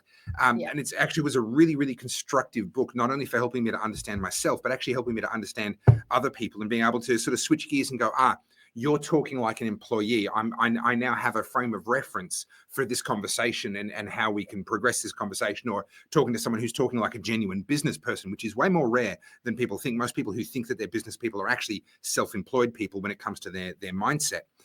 So I highly recommend anyone who's listening to this conversation thinking, hey, actually, that sounds valuable. Get a hold of Robert Kiyosaki's third book, Cash Flow Quadrant. I promise you won't regret it. Yeah, there's a few books in that sort of idea as well. Profit First, which is a brilliant book. But you know, the beautiful thing about me learning what I did the hard way is, well, man, you only need to learn that lesson once. Can I tell you? you want to know how to make business work? I'll tell you how you don't make it work. And then we can reverse engineer it. But you know, I learned a lot from that. And you know, I also believe that everything happens for a reason. In a weird way, it was a good thing in hindsight, in a weird way, if that makes sense. You know, I learned a lot. But my just wanted to segue for a second. I bought us coasters, and you're not here to enjoy them. Oh, will they keep till next week? I make these improvements, and no one's here to appreciate my effort. You can bring yourself to not just nibble on them during the week. They'll be there when I get there next week. Well, I don't know if you noticed, I've been drinking water, and you can't hear the clinking, right? So you know. Well done. I have once again run out of my water in classic me fashion. I don't think to bring 2 or 3 mugs of water. I just bring one, and I run out by halfway through. So what you're saying is you want me to go and get a carafe and have that on the table. All right. What I need is like that. You know how like Formula 1 drivers, they have a drink bottle with the straw. Camel pack? You know, yeah. That's what I need. And maybe not the camel pack, because then if I lean on the back of the chair, it'll just sort of squirt the water. If we get to a point where we need that kind of, we're talking too long. That's the problem. Yeah, well, yeah, probably. Now, speaking of which, we've been going for an hour and 15 minutes, so maybe next topic. This is one that I want to be sensitive with this topic. I think we've both talked about it on our own platforms, but the inevitable happened. The inevitable happened. I know what you're talking about. That was 2 young teenagers who stole a car after a home invasion, ended up in a tree, lost their lives. Yeah. Okay, first thing I'm going to say, just for all of you who think I have a cold heart, terrible loss of life, tragedy. Yes. Feel sorry for the families, because that's a stupid waste of a life. But this was a matter of time. And I do not feel sorry that it was those that lost their life, because the worst thing could have been a young, innocent family coming home from work, or you know, a child in a back seat, or whoever, right? There were choices made, and there's consequences when you flirt with danger. That's the ultimate one. It's stupid, and I don't like that it happened, but this is inevitable, right? These kids should have been in jail. And I know that everyone has their own opinion, right? That I saw a comment that boiled my blood, and it was basically arguing that jail doesn't work, right? That, you know, throwing these kids in jail is not the answer. And you and I have talked about this 100 times. If you guys want to know how I feel about this, please feel free to go back to our previous podcasts. That time has passed, man. That time has passed. These kids are so emboldened. They don't care about the risks. And victims be damned, they're doing what they want, and now they're starting to pay the ultimate price. And if they don't kill themselves, someone's going to kill them, right? Just from a vigilante attack. This squarely sits on the shoulders of our government and the magistrates who refuse to remand these kids. That is where the blame is, and that's where we need to direct it. And the adults in their lives who failed to discipline them from a very early age all the way through and let them run riot. But also, people like to point out, putting kids in prison doesn't work. And they do that on the basis of the reoffending rates. You put a kid in prison and you let them out and then they reoffend. Okay, I agree there are things that can be done better. I think, for example, prison shouldn't be a holiday camp. I think it should be actually a work camp. I think prison should be a lot more unpleasant, even for kids, not in the sense of being abused, but in the sense of being put to work. You will not enjoy your time in prison. I think that's really important, and that's missing at the moment. But more than that, what we're seeing is that not putting kids in prison also doesn't work. Right. So let's not pretend that, oh, if we didn't put them in prison, they would be perfect angels and they would reform themselves and nothing would go wrong. No. We're talking about people that through a series of decisions that they've made or influences that they've had or their own biology or whatever it might be, we can have the nature versus nurture argument later. For whatever reason, these people are inclined towards those behaviors. And yes, you're right. Putting them in prison doesn't magically flick a switch that stops them from ever doing that again. But not putting them in prison also doesn't flick a switch that stops them from ever doing that again. And so we're not talking about a situation where there's a good option here. And what we have to take into account is their ongoing risk to the community. And this is what has not been taken into account in the current bail settings in Victoria. Once someone reoffends whilst on bail, yes, let them out on bail the first time, as long as it's not too serious an offence. Let them out on bail the first time. Okay, I can get behind that. The minute they reoffend on bail, we say, aha, you're that category of person. You're going away until your hearing, and then you're staying away until the end of your sentence. I've got two things to say. Firstly, one, I want to be funny. Now that I've told you I'm being funny, it's not going to be funny. But I find it really hard to take on the opinion of someone who in one breath will tell me that a 3-year-old can choose their sexual identity and their gender, but at 15 doesn't understand the consequences of home invasions and car theft. I'm sorry, but I lose your respect for you when you argue those two things in the same breath. You're going to tell me that a young child can choose to start puberty blockers and basically mutilate their bodies and understand the implications of that. Yeah, and understand what that means for themselves as an adult, but doesn't at the same time understand what the consequences could be of driving your car at 200 kilometers an hour on a suburban road. Sorry. Yeah, Or just, at 15 years of age, they can't understand the concept of a locked door being there because they're not allowed inside. Yeah. That's too much for them. I want to tell you another story. I got a couple of things about this. I've been saving it up. But firstly, I think putting these kids to work is the best possible scenario, right? Yeah. If their parents have failed them or society has failed them, whoever the blame is, right, from their adolescence. Yep. Let's say you put 100 kids in jail, right? Jail shouldn't be a bloody holiday camp, as we've said. We know the remand centres in Melbourne are basically like a summer camp. Yep. They should be taught a trade, and their sentence should be an apprenticeship. So you will be getting up out of bed at 6 a.m. And at 6 a.m., you are going to go and eat, and you're going to go and shower, and you are going to go and do some form of physical activity because young boys have a lot of energy. They're going to get it out of the systems. Yep. Great. Yep. By 7:30, you are sitting down to do work, and that work could be a couple of things. You can either learn some of the trades that we're short on, so chippies, electricians, plumbers, whatever, and your jail sentence is a 3-year apprenticeship at jail, right? Yep. And you're fed, you're sheltered, and you're somewhat looked after, but you are forced to go and get this certificate, which means basically running into a hard work TAFE. 100%. A TAFE, but with extra hours added to it. 100%. And think of this, right? Think of what could happen, right? So many things can happen. A jail sentence for 6 months or 6 weeks is nothing. Like once they're out, they're going to be like, wait, yeah, cool, I'm back to it. 3 years away from their peer group, 3 years away from society. They have a chance to actually see a different way of life. Now, first year apprenticeship, it sucks. You don't know what you're doing. Second year, maybe you're starting to do some things either in the facility that you're at, or maybe you're going on a supervised visit to go and do some of that work. Third year, hey, the government's talking about building all this public housing. Exactly, but do you know what I mean? Like they come out of jail with a skill, and guess what? With that skill, that let's say you come out with a 3rd year apprenticeship as a plumber, you can then go and get a job and earn income. Then you go and be productive. And sure, you made a really shitty decision, but you've been able to turn around. I think, and even if you put 100 kids in jail and 50 of them become plumbers. Look, plumbers would be like, there's the minimum security, which might be like a chippy. Then there's like the medium security. You got to become an electrician, a sparky. Then there's like the serious offenders. The maximum security is like you're going to become a plumber. Sorry, dude. And then there's the real hardened, the real hardened offenders. They have to train how to be a dental assistant. Yeah, that's the real punishment. Yeah, but on the home invasion thing, this just happened on the weekend, and I talk about what happened to me, but this just happened to a fellow student at my university who's doing her master's. Now, I'm going to be weird on the details again, just to spare her identification, but she's a mature age student, so she's retired.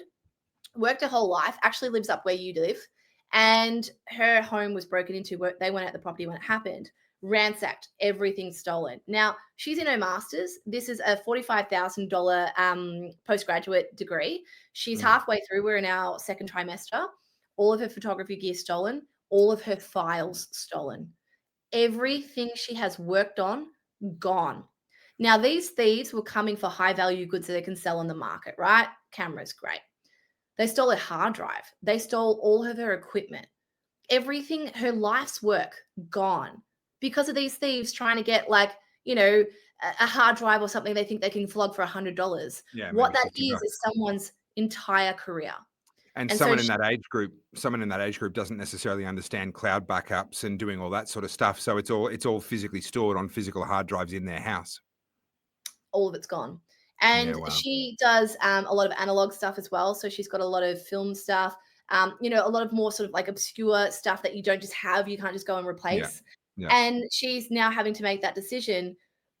Does she continue on her master's? Now, the thing about this is she's paying up front. So she's paid 2 semesters. That's almost 30 grand, and just lost her entire life's work just because of these criminals who are doing this. Now, the police have basically said, you've got Buckley's chance of recovering. You'll never see it again. You'll never see it again. That's the reality. And yeah. I heard this, and nicest person, she's so sweet, and she's actually really fucking talented. Yeah. And all of her work has gone, not just her master stuff, any work she's done prior on. Yeah. And I just sit here and I just go, sure, like being robbed is not good, but it's those sentimental things that you can't retrieve. It's just like, that's a catastrophic loss. That's a pretty heavy body blow. Yeah. And I just think, what happened to me was terrible, but oh my God, I got off so lucky, This is the issue that I have when people are dancing around the accountability of these teenagers. Oh, they're just kids. They need more help. They need more structure. What about this person? Who's helping her? Where's her support? Who's rallying around her right now?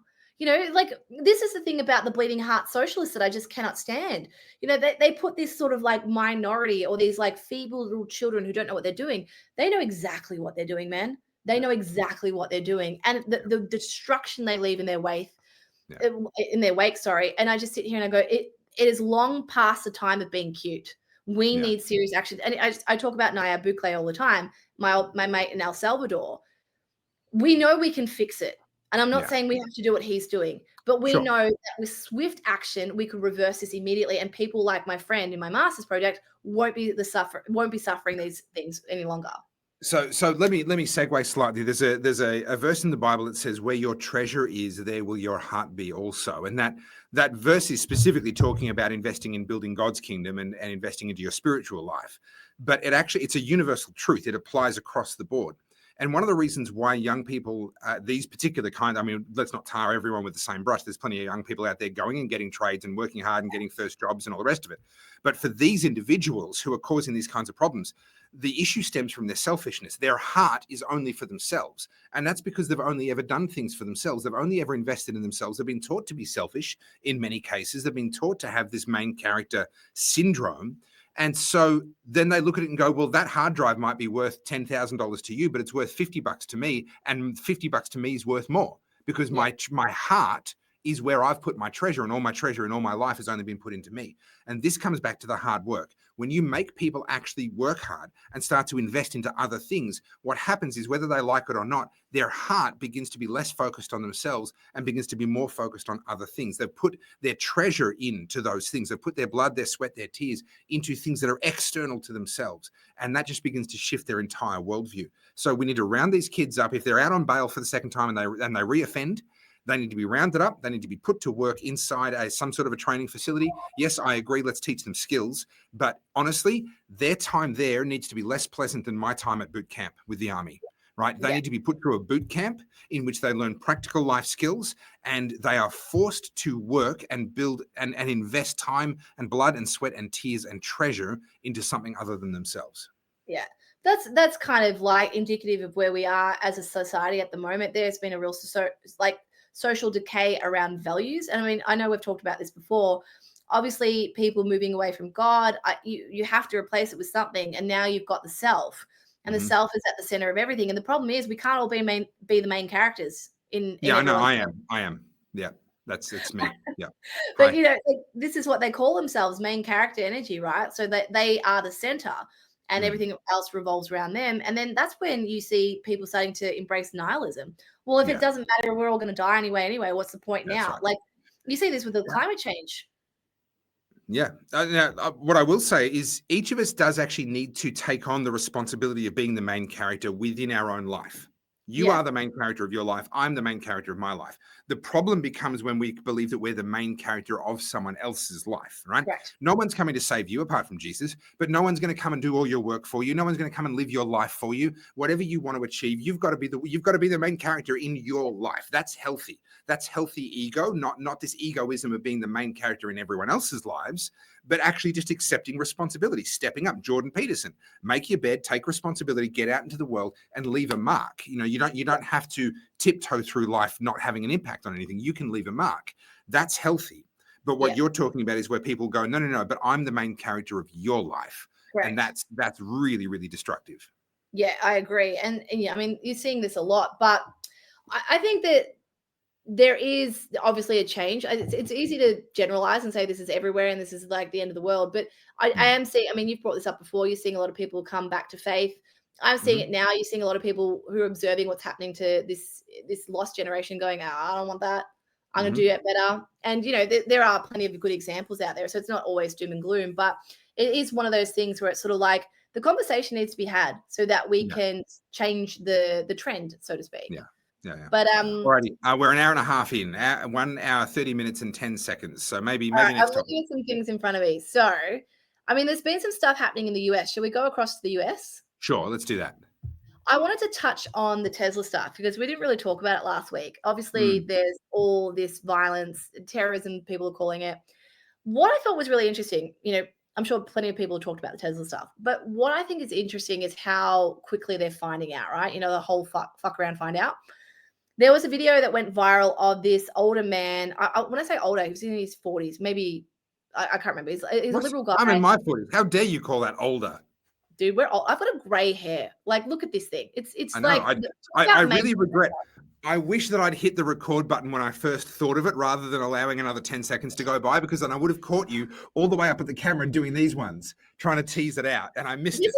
This is the main character today. This is it. I feel like it's like a glaring. That's all I've been looking at. The whole episode. I can't even look at your eyes. I'm just staring at that one gray hair. Yeah. It's all what everyone's looking at. Your whole personality now is just this one gray hair. My wisdom hair. This is the stress from you. Wisdom hair. I like that. I don't mind my whiskers. I'm all right with them. But what was I talking about? I've totally lost it. We're talking about Tesla. We're talking about this guy in his 40s. So, talking about people who know better, right? So this man, and, he's been caught. So obviously Teslas all have the sedentary mode cameras. They're filming all these people. They're getting caught. They've been held accountable. But this one stood out to me for a reason. He was filmed being confronted. So the owner of the Tesla, I think it was a Cybertruck, confronted him, had the camera out, was filming him.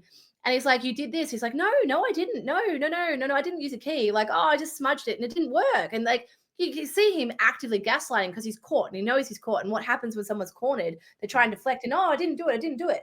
And you see him going through the emotions. And obviously in his head, he's trying to calculate, how much do you know? How much can I get out of this? How much can I lie and avoid the responsibility? And the guy's like, no, it's on camera. I caught you. And he's like, have you looked? Have you looked at the car? I don't think there's any scratches there. And he's like, it's with the police. It's being fingerprinted. And his mind changed. He's like, what do you mean it's being fingerprinted? What do you mean it's at the police? And then he starts to, you see this panic. He's like, oh my God, the realization's hitting him. He's like, this is a felony. You've committed a crime. You're going to be held accountable. We have you on camera. Facebook found you. And you can see his whole reaction just like, and then all of a sudden he's like trying to pay for the car service. It's like, pay for the service, pay for the car. It's a Cybertruck. You're like, it's not fixable. You have to replace the panels. I don't know, whatever. Yeah, anyway, and what I find really interesting is that these liberals in America, progressives, whatever you want to call them, they are so emboldened, but also I think it's utterly brainwashed to the point where they think because they're on the winning team, they will not have the same responsibilities or accountability as those on the opposite. And so now when they're being caught red-handed with their hand in the cookie jar, they're like, oh, no, no, no, no. Oh, and then at the end of the video, he goes, oh, look, I don't have anything against you or the car. I obviously have something against Elon Musk. And the guy's like, I bought this truck 2 years ago. It's been paid for. It's been mine for 2 years. You've only hurt me. And the guy's like, oh, well, Elon Musk owns a company. Well, no, he doesn't. He owns shares of the company. But this is the thing. And this is what we're seeing now. So this whole Tesla thing is their version of Bud Light, right? Bud Light, Kid Rock shoots some cans of beer and everyone goes, oh, that's bad. He bought the cans of beer. He owned them. It didn't actually hurt the company. But now you're burning down Tesla dealerships or using Molotov cocktails. You're carving swastikas into the car. Who's that impacting? It's the individual. Now, also, this comes back to a thing that I do talk about from time to time, virtuous corruption. You see, they still believe that they are the virtuous ones, even while they are vandalizing someone else's car. And they believe that because they are so virtuous, because they care so much about these really important issues. So you have to understand, because I care about these things, I should be allowed to get away with these things. Right. And it's what's his name? Cannon Brooks buying a jet because he does so much for the environment elsewhere. It's virtuous corruption. So they do the very thing that they would decry anybody else doing, but it's okay in their case because they are just so virtuous and you just don't understand. And so it is literally true that they do those things. It comes back to the words of C.S. Lewis. The worst kind of tyrant is the one who does it with the approval of their own conscience, where they do it for your own good. And these people have they can literally be carving a swastika into a car and simultaneously believe themselves to be the good guys. Yeah. But isn't it hilarious, though, that the communists are the ones carving the swastika? I don't see It's brilliant, isn't it? The so-called fascists like carving hammer and sickles into cars. The historians in the future are not going to be able to make head nor tail of this chapter of American history. It just makes no sense. It makes no sense, but I will say credit to all the Aussie progressives out there. I don't think it's caught on here. That social contagion hasn't moved across here yet. Thankfully. Now, Just Stop Oil has recently announced that they're going to stop gluing themselves to roads and hanging off bridges and things like that, which I think is a step in the right direction. So hopefully all the crazies are just going to go, do their crazy thing in America and maybe leave the UK and Australia and maybe Canada a bit more alone on that front. I think we've talked about this before, but just on the protesting thing, like obviously protesting is a human right. We both believe in the right to protest, but there does come a point where it's the boy who cried wolf, right? You keep protesting every weekend. You keep doing these really destructive protests, cutting off traffic, obstructing people trying to get to work, trying to get to the hospital, whatever it is. Yeah. And now you're getting to the point where people that's not converting people to your cause. It's not making them sympathetic. It's making them resent you. And I think I don't want to call it too early, but I think common sense is starting to prevail because now you look at all these Just Stop Oil people, they're lunatics. You don't want to be on their team. You don't want to be associated with that. You don't want to be staying with them. But also there comes a point, there was a Greta Thunberg thing when she was, I don't know, about 2 years into her run, where she was doing some other publicity stunt, chaining herself to a tree and getting arrested. And she said that it was about raising awareness. Here's my question. Who is not aware? At this moment in time, who is not aware of the arguments around climate change? Who is not aware that there are people who believe that atmospheric carbon dioxide is leading to an apocalypse? Who is not aware of that? Making these kinds of moves and saying, oh, but it's about public awareness. Everybody is aware. What's the next step? What do you need to move out of awareness campaigning into activation, getting people to take action, that sort of stuff. Sure, that would be much more legitimate in my eyes. But these people who they go, oh, we're raising awareness. Okay, everyone's aware. Now what are you doing? Well, this is the thing. You've actually put people almost into a coma because they have been blackpilled through this climate change stuff, right? I'm not debating right or wrong here, but just looking at their behavior. 10 years of basically saying the world's going to end. It started with Al Gore, or it started longer than that, but you know what I mean? Yeah. It's gotten progressively worse to the point where it's literally Greta thought, what did she say?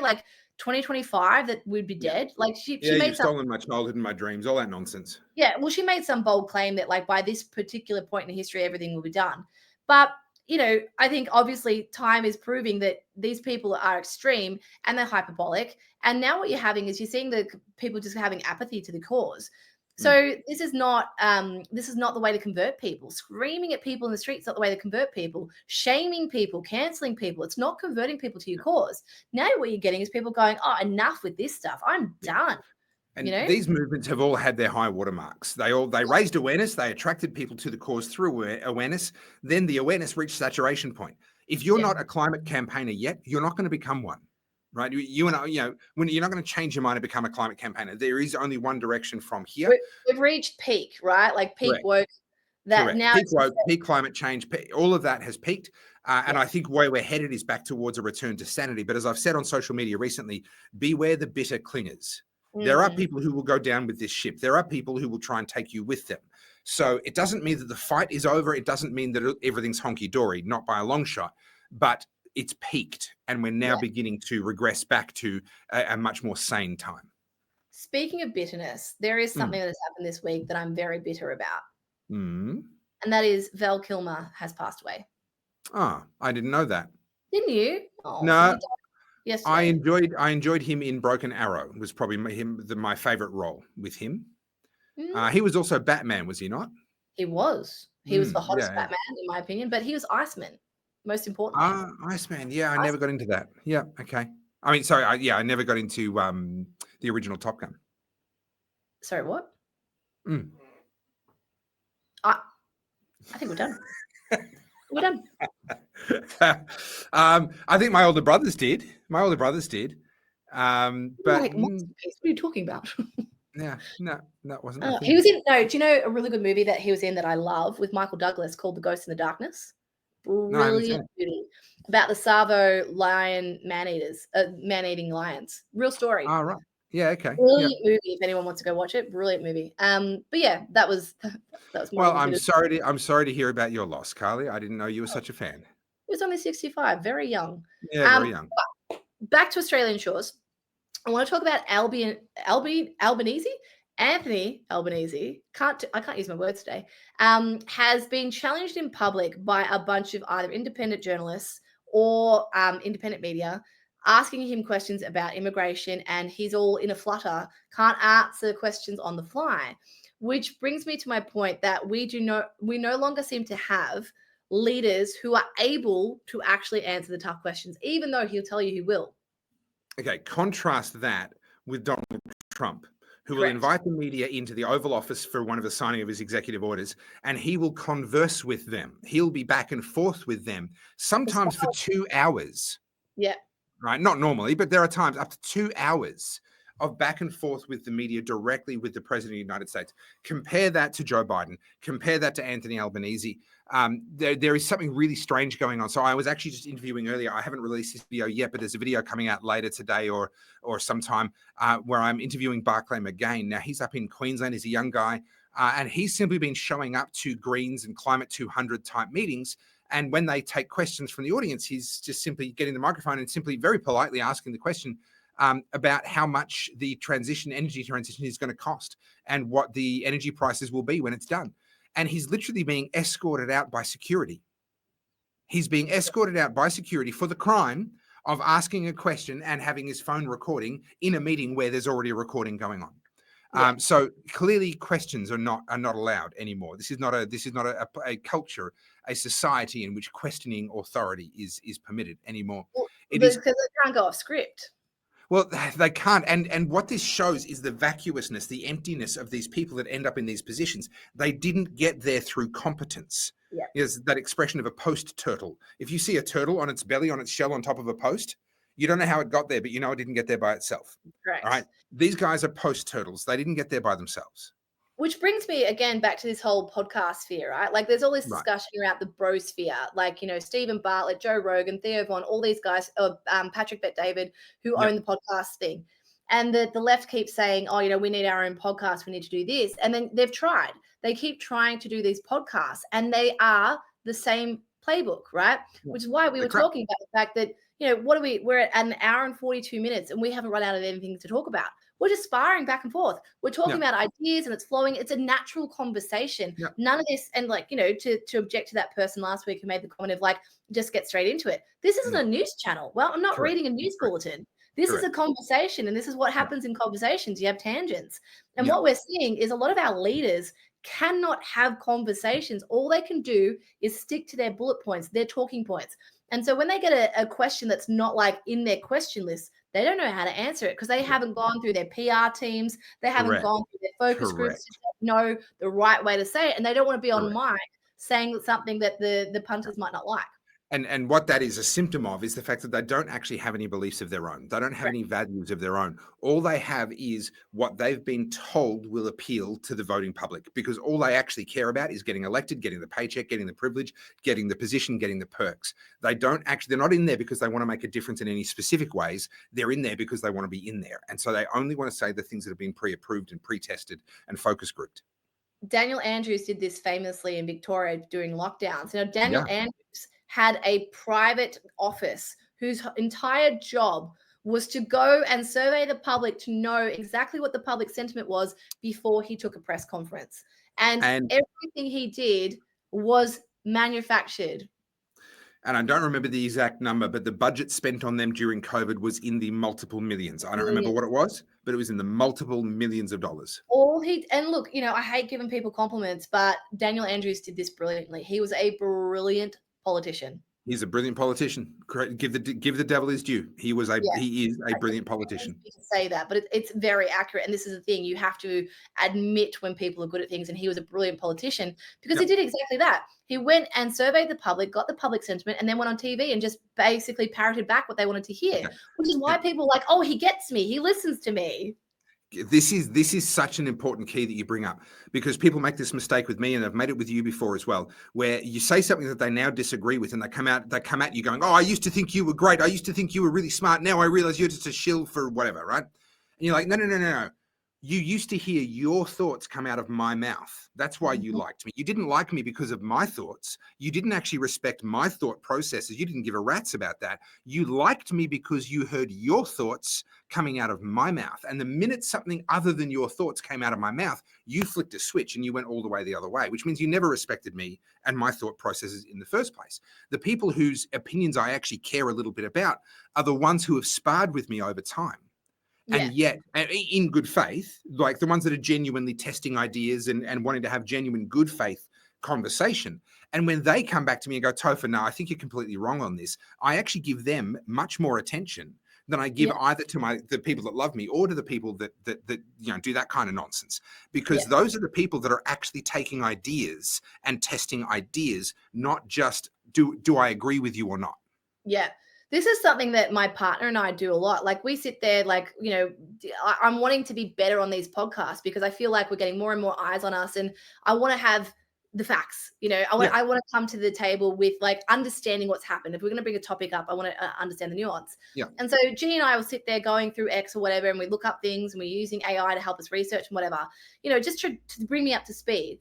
And in doing so, like, even though we agree on most things, there's a lot that like sometimes we just challenge each other, and like we'll go like this, but in the most healthy way. Like that is what happens when it only happens in an authentic conversation. You don't get that when it's very much like here's the approved questions, here's the approved answers. You ask the very polite question, I'll give you the very polite answer. What you need is that head butting. I mean, you and I do it in this podcast. I'll say something, you're like, no, I disagree. And I'll be like, I'm gonna challenge you on that. Yep, I say that every podcast. I say that at least once.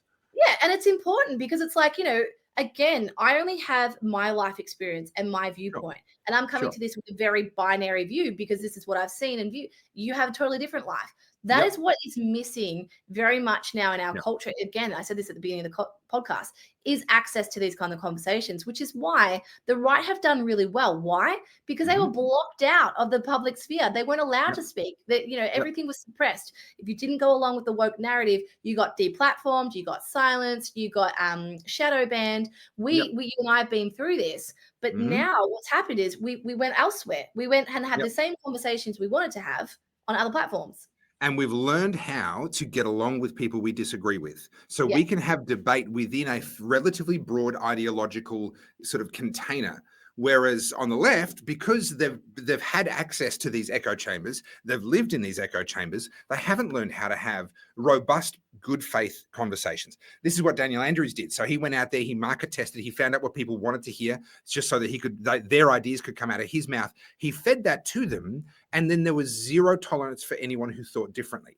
Yeah. There were the good, faithful people who were doing the right thing, and there were the granny killers. Yeah. There were those evil people out there who were, the neo-Nazis who were trying to tear down civilization. There was no room for good faith disagreement. There was no room for someone to have a different perspective. And that's an absolute hallmark of the ideological left. Sorry? The science had been settled.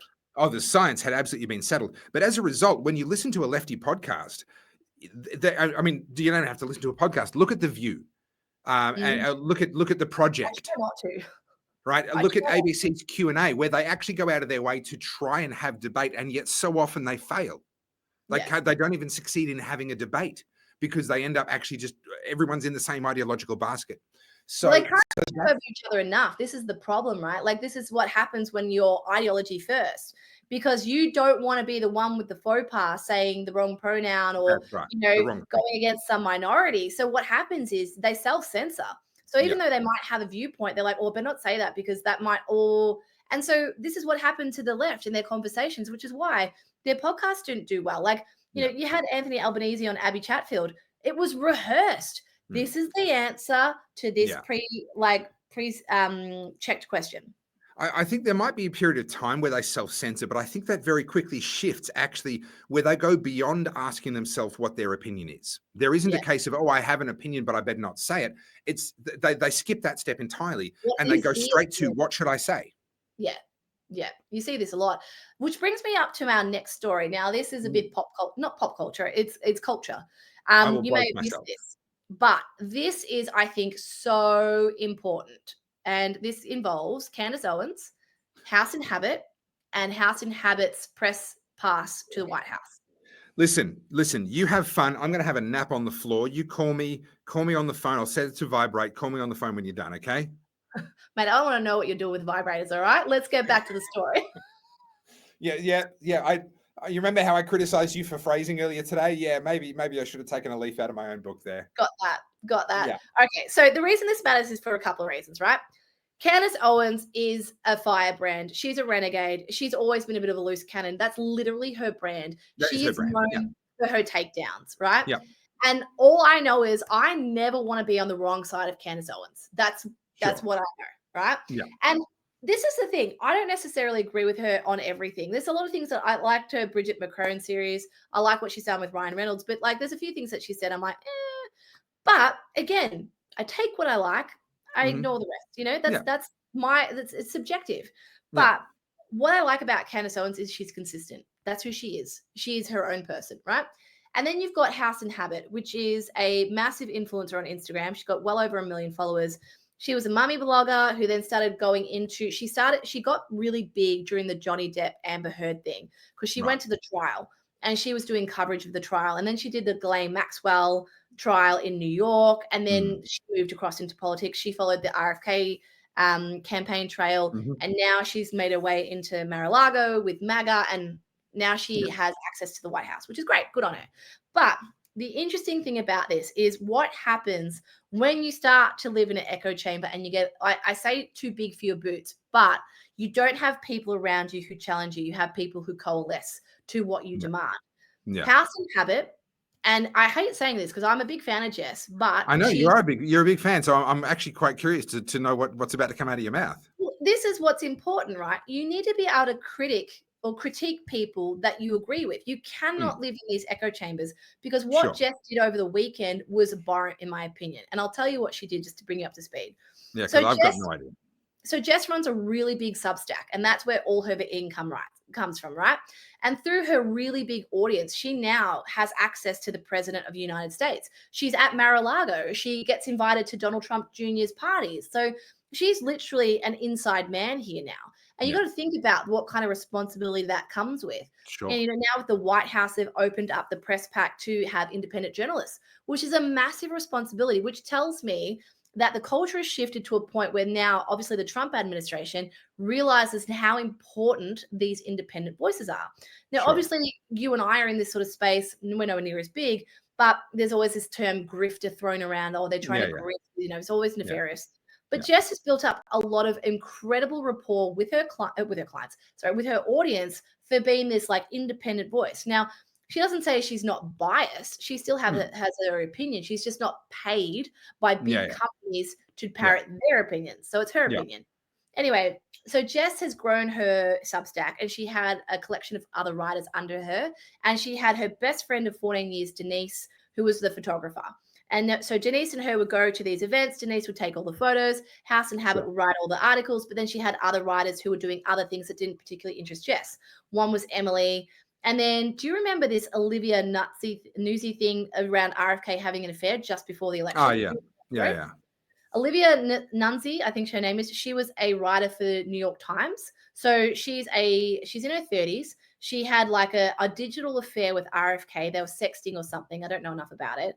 And essentially tried to derail the RFK campaign because obviously he's married and all that sort of stuff. Now, House and Habit, Jess had become close to Olivia Nunzi and not realizing that Olivia was actually trying to organize this hit piece and this takedown of RFK. And so they had this massive fractured relationship. Now, House and Habit, Jess Krause, is against the mainstream, as most of us on the right or the center are. We're anti the mainstream, right? We're all about the independent voices. But Olivia is from the mainstream. She's from the New York Times, one of the most progressive publications in the US. And so remember that and park it. Now, House and Habit has built up a bunch of independent voices who do her writing for her Substack. And last week or the week before, it's unknown how this all happened, but someone ordered a hit piece on Candace Owens. Now, if you're going to order a hit piece on one Candace Owens, mate, you better cross every T and dot every I. So there's an expression: if you're going to shoot me, make sure you kill me. Right? Correct. That's Candace Owens. Correct. So something has happened here. There has been blood in the water. Olivia Nunzi somehow has crawled back into House and Habit's orbit and now is acting as a proxy editor. So you've got 3 independent journalists who are very anti-mainstream news, and now you have one mainstream journalist whose job is to now come in and have a look at what those writers are writing. And you can imagine feathers are ruffled. And so the Candace Owens piece gets neutered. And it gets neutered apparently by Jess Krause via a lovely Nutzi. I forget her name. Anyway, Candace Owens hears about this, and there is blood in the water. Candace Owens. Hang on, did they publish the hit piece or not? No, it gets killed. Okay. But not before Candace catches wind of it.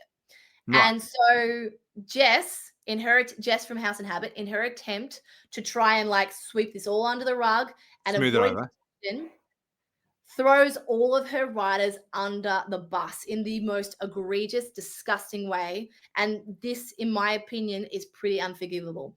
So her friend, the photographer of 14 years, friend well before she's big, well before she has this platform, she throws her under the bus and says that she fired her because she's an alcoholic and she did something that was, like so unforgivable. And then says that she fired this other journalist, Emily, who writes about the pop culture stuff because she was writing this hit piece on Candace Owens and she didn't want to publish it. The problem is screenshots. Screenshots are a thing. And when you're in the internet generation of receipts, the receipts came out. And, you can go and look at these channels for the exact play-by-play. But essentially what this is a catastrophic meltdown of some of the biggest independent voices. And this is a warning for all of us who are in this space. If you get to a point where your audience gets a little bit too big and you're making good money and you got things on the line, you then all of a sudden have a huge amount of responsibility for firstly how you use that audience and also what you choose to publish and what you don't. Going up against someone like Candace Owens, I think Candace has like 5 million subscribers on YouTube. I don't know what she's worth, but like that's a big thing, right? That's a big fish to try and take down. House and Habit's too big in her own right as well. But what's important to me, sorry. Yeah. So no, you finish. I've got a lot of thoughts on this, but you finish. Yeah. So the reason this is important, House and Habit has access to the White House, and then she used it like a weapon.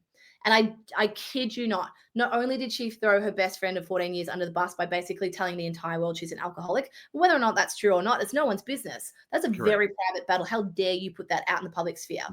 Secondly, and especially for your own personal benefit when you're in damage control mode over something else. Like that, and to me, like, I say this all the time.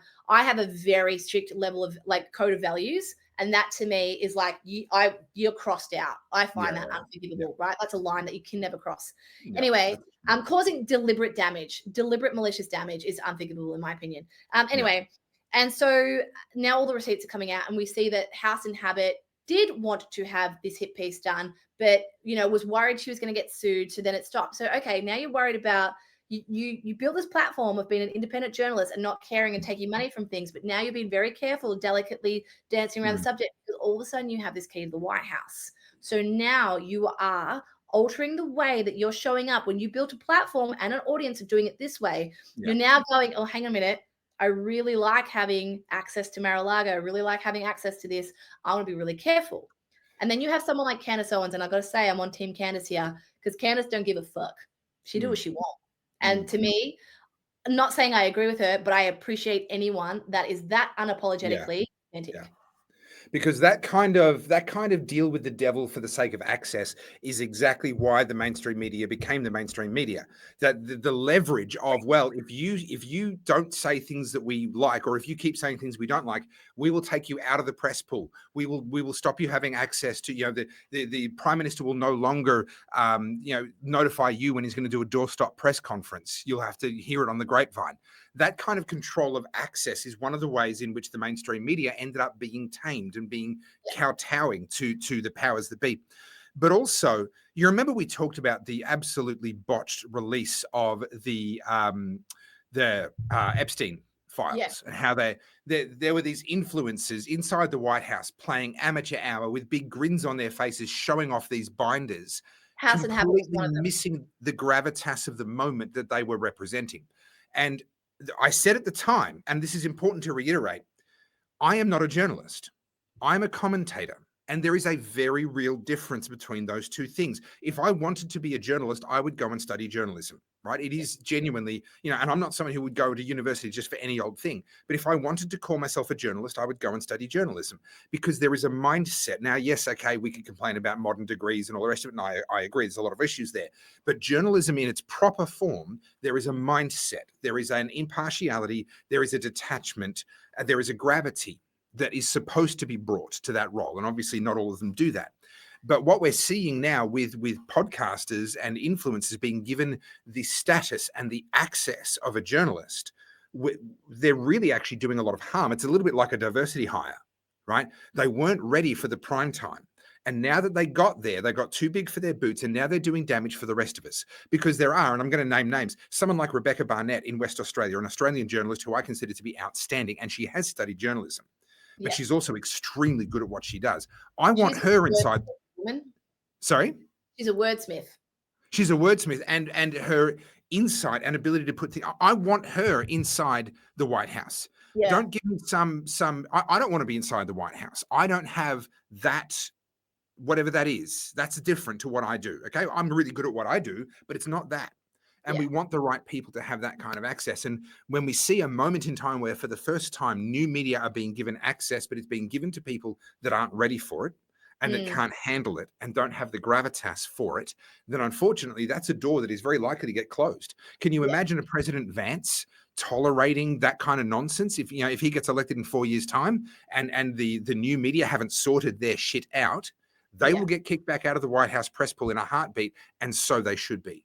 We've got a narrow window of time to get this right, and we can't have nonsense like this going on. Yeah, and this is what happens, right? I mean, we've seen this in the Australian space. It's obviously nowhere near as big, but this is what happens. Becomes like very egocentric. Oh, it's all about me. It's all about me. This is not. It's not about you. You are the vessel, and you are, the filter to the rest of us. And you and I talked about this about our podcast, right? I'm not a political commentator. I know like a third of anything about anything that you talk about, right? But I'm someone who's an observer, and I'm very much in pop culture, and I'm very much around everyday people all day, every day. What you and I do here is you take the more what's it called, the deep dive stuff that the policy stuff. Yeah. You take all that stuff and I take the pop culture stuff, and it gets filtered through both of our lenses, and then comes like much more popular culture stuff that we, you know, the average person can engage in. Digestible. That's a great way of putting it. Whereas, you know, this is what people seem to think. Now it becomes they are the arbiter of truth, or they are the only science, or they are the only opinion. That's exactly what happened with mainstream media. And there is a level of power that I don't think anyone deserves to have. You need to be able to be at a point where you can observe, put your opinion out there, and then also go, but hey, also at the same time, I don't really know, you know. But just really clearly differentiate. I don't have a problem with people putting forward their opinion, but the way it used to be done was that a newspaper had the news, and then it had the opinion pages. Yeah. And there was a clear delineation between those two. Now there's a lot more opinion being put into what is called the news. Just differentiate it. Just say, listen, these are the facts that I observed. This is what I think about it. This is my opinion about it. And just make sure that they are clearly delineated as one and the other. And then I don't think there's a problem with that. You're entitled to your opinion. Journalists are entitled to publish their opinions. That is a part of their job. But just make sure that we know what's what. Yeah, exactly. And I mean, we don't see that anymore. You don't see the news. Like, you can open up 6 different internet browsers with 6 different news sites, and you'll get the same story told 5 different ways, where the victim's the aggressor and the aggressor's the victim, depending on who's the bias, right? Like, whose bias has been inflected on the conversation. But, you know, the reason I brought up that House and Habit and Candace Owens thing is you're getting people who are getting really big platforms off being alternative sources of the news. And what you're seeing is potentially something that has a lot of good being sabotaged by people who aren't the right for it. And, you know, you and I have had this too, like, oh, you need to talk about this. Why haven't you talked about that? And it's like, well, that's not my wheelhouse, man. And because I don't know anything about it, and I'm not going to take the time to learn. I'm flat out keeping up with the things that I do care about. Yeah. And also, like, you know, if you're coming to me to being your main source of news on this, that's a problem. I don't want that responsibility. I'm happy to have a chat and talk about it and give you my opinion. But at the same time, I don't know what happened where people now seem to think that one influencer or one key person in the media is the only voice to listen on things. Yeah. Now, look, I've probably only got about 5 minutes left before I'm going to have to run. I've got some plans with the kiddies tonight. So what do you want to touch on? I think that was it. I just thought that was a really interesting one, because it was like, you know, we're used to seeing lefties arguing all the time. Now it's like on our side, and you're like, and also just watching it play out in the public sphere, I just thought that was gross. Yeah, look, it is gross. Look, Candace Owens has built a career on having cracks at other people. Some of them I think have deserved that. Others I think haven't. But, you know, I talk in my book, let me just shameless plug. I talk in my book about the fact that people kind of come as a package deal. If you want a Candace Owens to be like an attack dog on the people that you think deserve to be attacked, you have to accept that she's going to be an attack dog on people that you disagree with her on, that you don't think deserved to be attacked. And you're also going to, sorry? Or she might bite you. She might bite you. And you also have to accept that when you live by the sword, you die by the sword. So if you've got an attack dog on your team, someone's going to come along and have a go at them, right? This comes with the territory. You can't have an attack dog without those things happening. And so on the one hand, we need to have a certain amount of tolerance for this is just the argy-bargy of real life. And if you need that person who's willing to say that thing no matter what anybody thinks, then you've got someone who says things no matter what anybody thinks, right? And that's a double-edged sword. Yeah, exactly. So, yeah, I mean, I think we just kind of illustrated our point. There's a place for everyone to have a conversation, and the way you combat misinformation is by having conversations. So hopefully this was a little bit more of an optimistic podcast. I think it was. I think we were more upbeat. I think we spent a lot less time in the real doom and gloom. Yeah. I mean, there's other things that I could have talked about, but I tried to keep it light, keep it digestible. I have enjoyed it, and apologies for not making the trek down to your studio this week. The plan is I'll be back in the studio next week. I look forward to seeing those coasters, and I haven't played with it yet. I haven't had the chance, but I have a beautiful, beautiful little bit of kit here. Videocaster. The Rode Videocaster. Hey, you still got the little plastic on the screen. Yeah, I know. I literally haven't even turned it on yet. But this might be the solution to all of our editing woes. And we will test it, if not next week, the week after, we will test run it. And I've got some cameras on their way as well. So I think we might have solved the last of our technology challenges.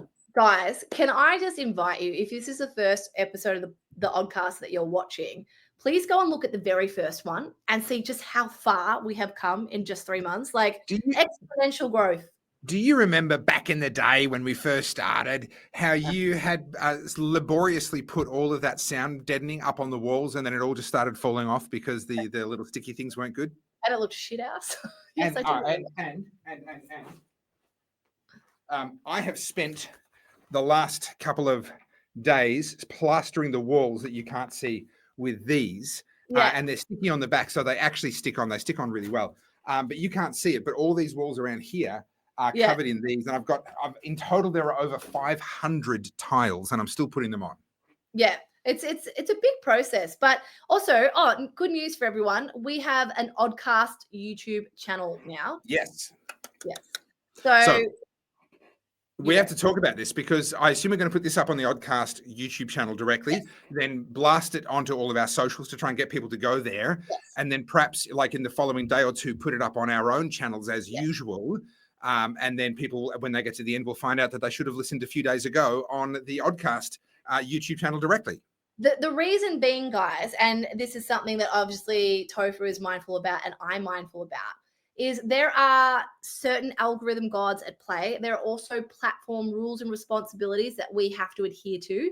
And if we put all our eggs in one basket, i.e. just Topher's channel or just my channel, there is a very real possibility that one day people will be like, we don't want that. Things can go wrong. So we need to make sure that we have different avenues. So we're going to put the Oddcast over there. It's on Spotify. It's on Apple. And we really rely on you guys to put it out there. So if you've enjoyed it, please share it. Please tell people about it. But if you want to follow the Oddcast channel on YouTube, it's the Oddcast HQ. The Oddcast was taken, so it's the Oddcast HQ. You'll see our faces. You can't miss these ugly mugs. But also probably go follow my YouTube channel and Topher's anyway. You should be already. You should be already. Look, you're probably already following mine. I've got 55,000. I don't mean to brag, but I've probably got 56,000 by now that we finished recording. I keep asking all your trolls to come to my page, and they never have. I keep asking, and they just can't be bothered. I'm going to check how many I have just so I can rub it in. But everyone should definitely go and follow Carlz J Soda on YouTube, definitely, but also on all of the other socials as well. Why limit it to just YouTube? Let me have a look here. Followers now. Speaking of people getting too big for their boots. 56,205. Jesus, that's amazing. And the video that I put up 3 hours ago has 26,000 views on it. Amazing. See, the algorithm's on your side today. The algorithm is definitely on my side this week. Actually, I'm having a really good week. And you will too. Just perseverance. I've looked just 16 years. Just give it 16 years. I started in 2009. It's funny you say this because I just put a video up yesterday and as I talked about last week, I'm a perfectionist, so I want it to look good. But I'm filming with my R5. I've got the podcast mics here, everything. It looks amazing. So now I just need people to watch it. Like production quality is amazing, guys. And I put up a video yesterday. No, I put up the story about Jordan Peterson. But I thought that was interesting. And then I put up a story yesterday about my career because I'm a completely self-taught photographer off YouTube. Right. So I'm like second generation YouTuber over here. I learned and now I'm giving back to the community. Well, I'm actually thinking of starting to just simply refer to myself as a YouTuber because these days people understand what that means. And like independent political commentator, people are like, oh, so what does that mean? What do you, would I have read any of your stuff? Oh, I mostly do video. Oh, like on Sky News. No, I'd mostly in the end, I'm just like, I'm a YouTuber. And it just people are like, oh yeah, okay. People will get to you on YouTube. YouTube's an amazing platform though. Sorry? Okay. YouTube's an amazing platform. What they've done is incredible. And it really is. It's the best of all of the platforms if you want to be a content creator. But there's a silver lining as well. And we're going to have to finish on this because I do have to go. My son doesn't care that I'm a political commentator, but he loves the fact that his dad is a YouTuber. Boy, can he use that with the other kids. That is some serious street cred. So that's some serious street cred for an 8-year-old. 100%. And he'll probably surpass you in time. So I hope he does. I hope he does. I mean, that's the thing as a parent, you're always hoping your kids do even better than you do. So I hope he does. But look, speaking of which, I've got to go and spend some time with them. So I need to sign off. But this has been great fun, as it always is, Carly. Everybody follow Carlz J Soda on all the socials. Follow the Oddcast HQ, new channel on YouTube. And we'll see you next week. And if you guys have any particular topics you want us to focus on, let us know. We do read the comments, even if they're nasty. Yep. So I love the nasty ones. They're the best ones. Start fights in the comments. It's good for the algorithm. Good.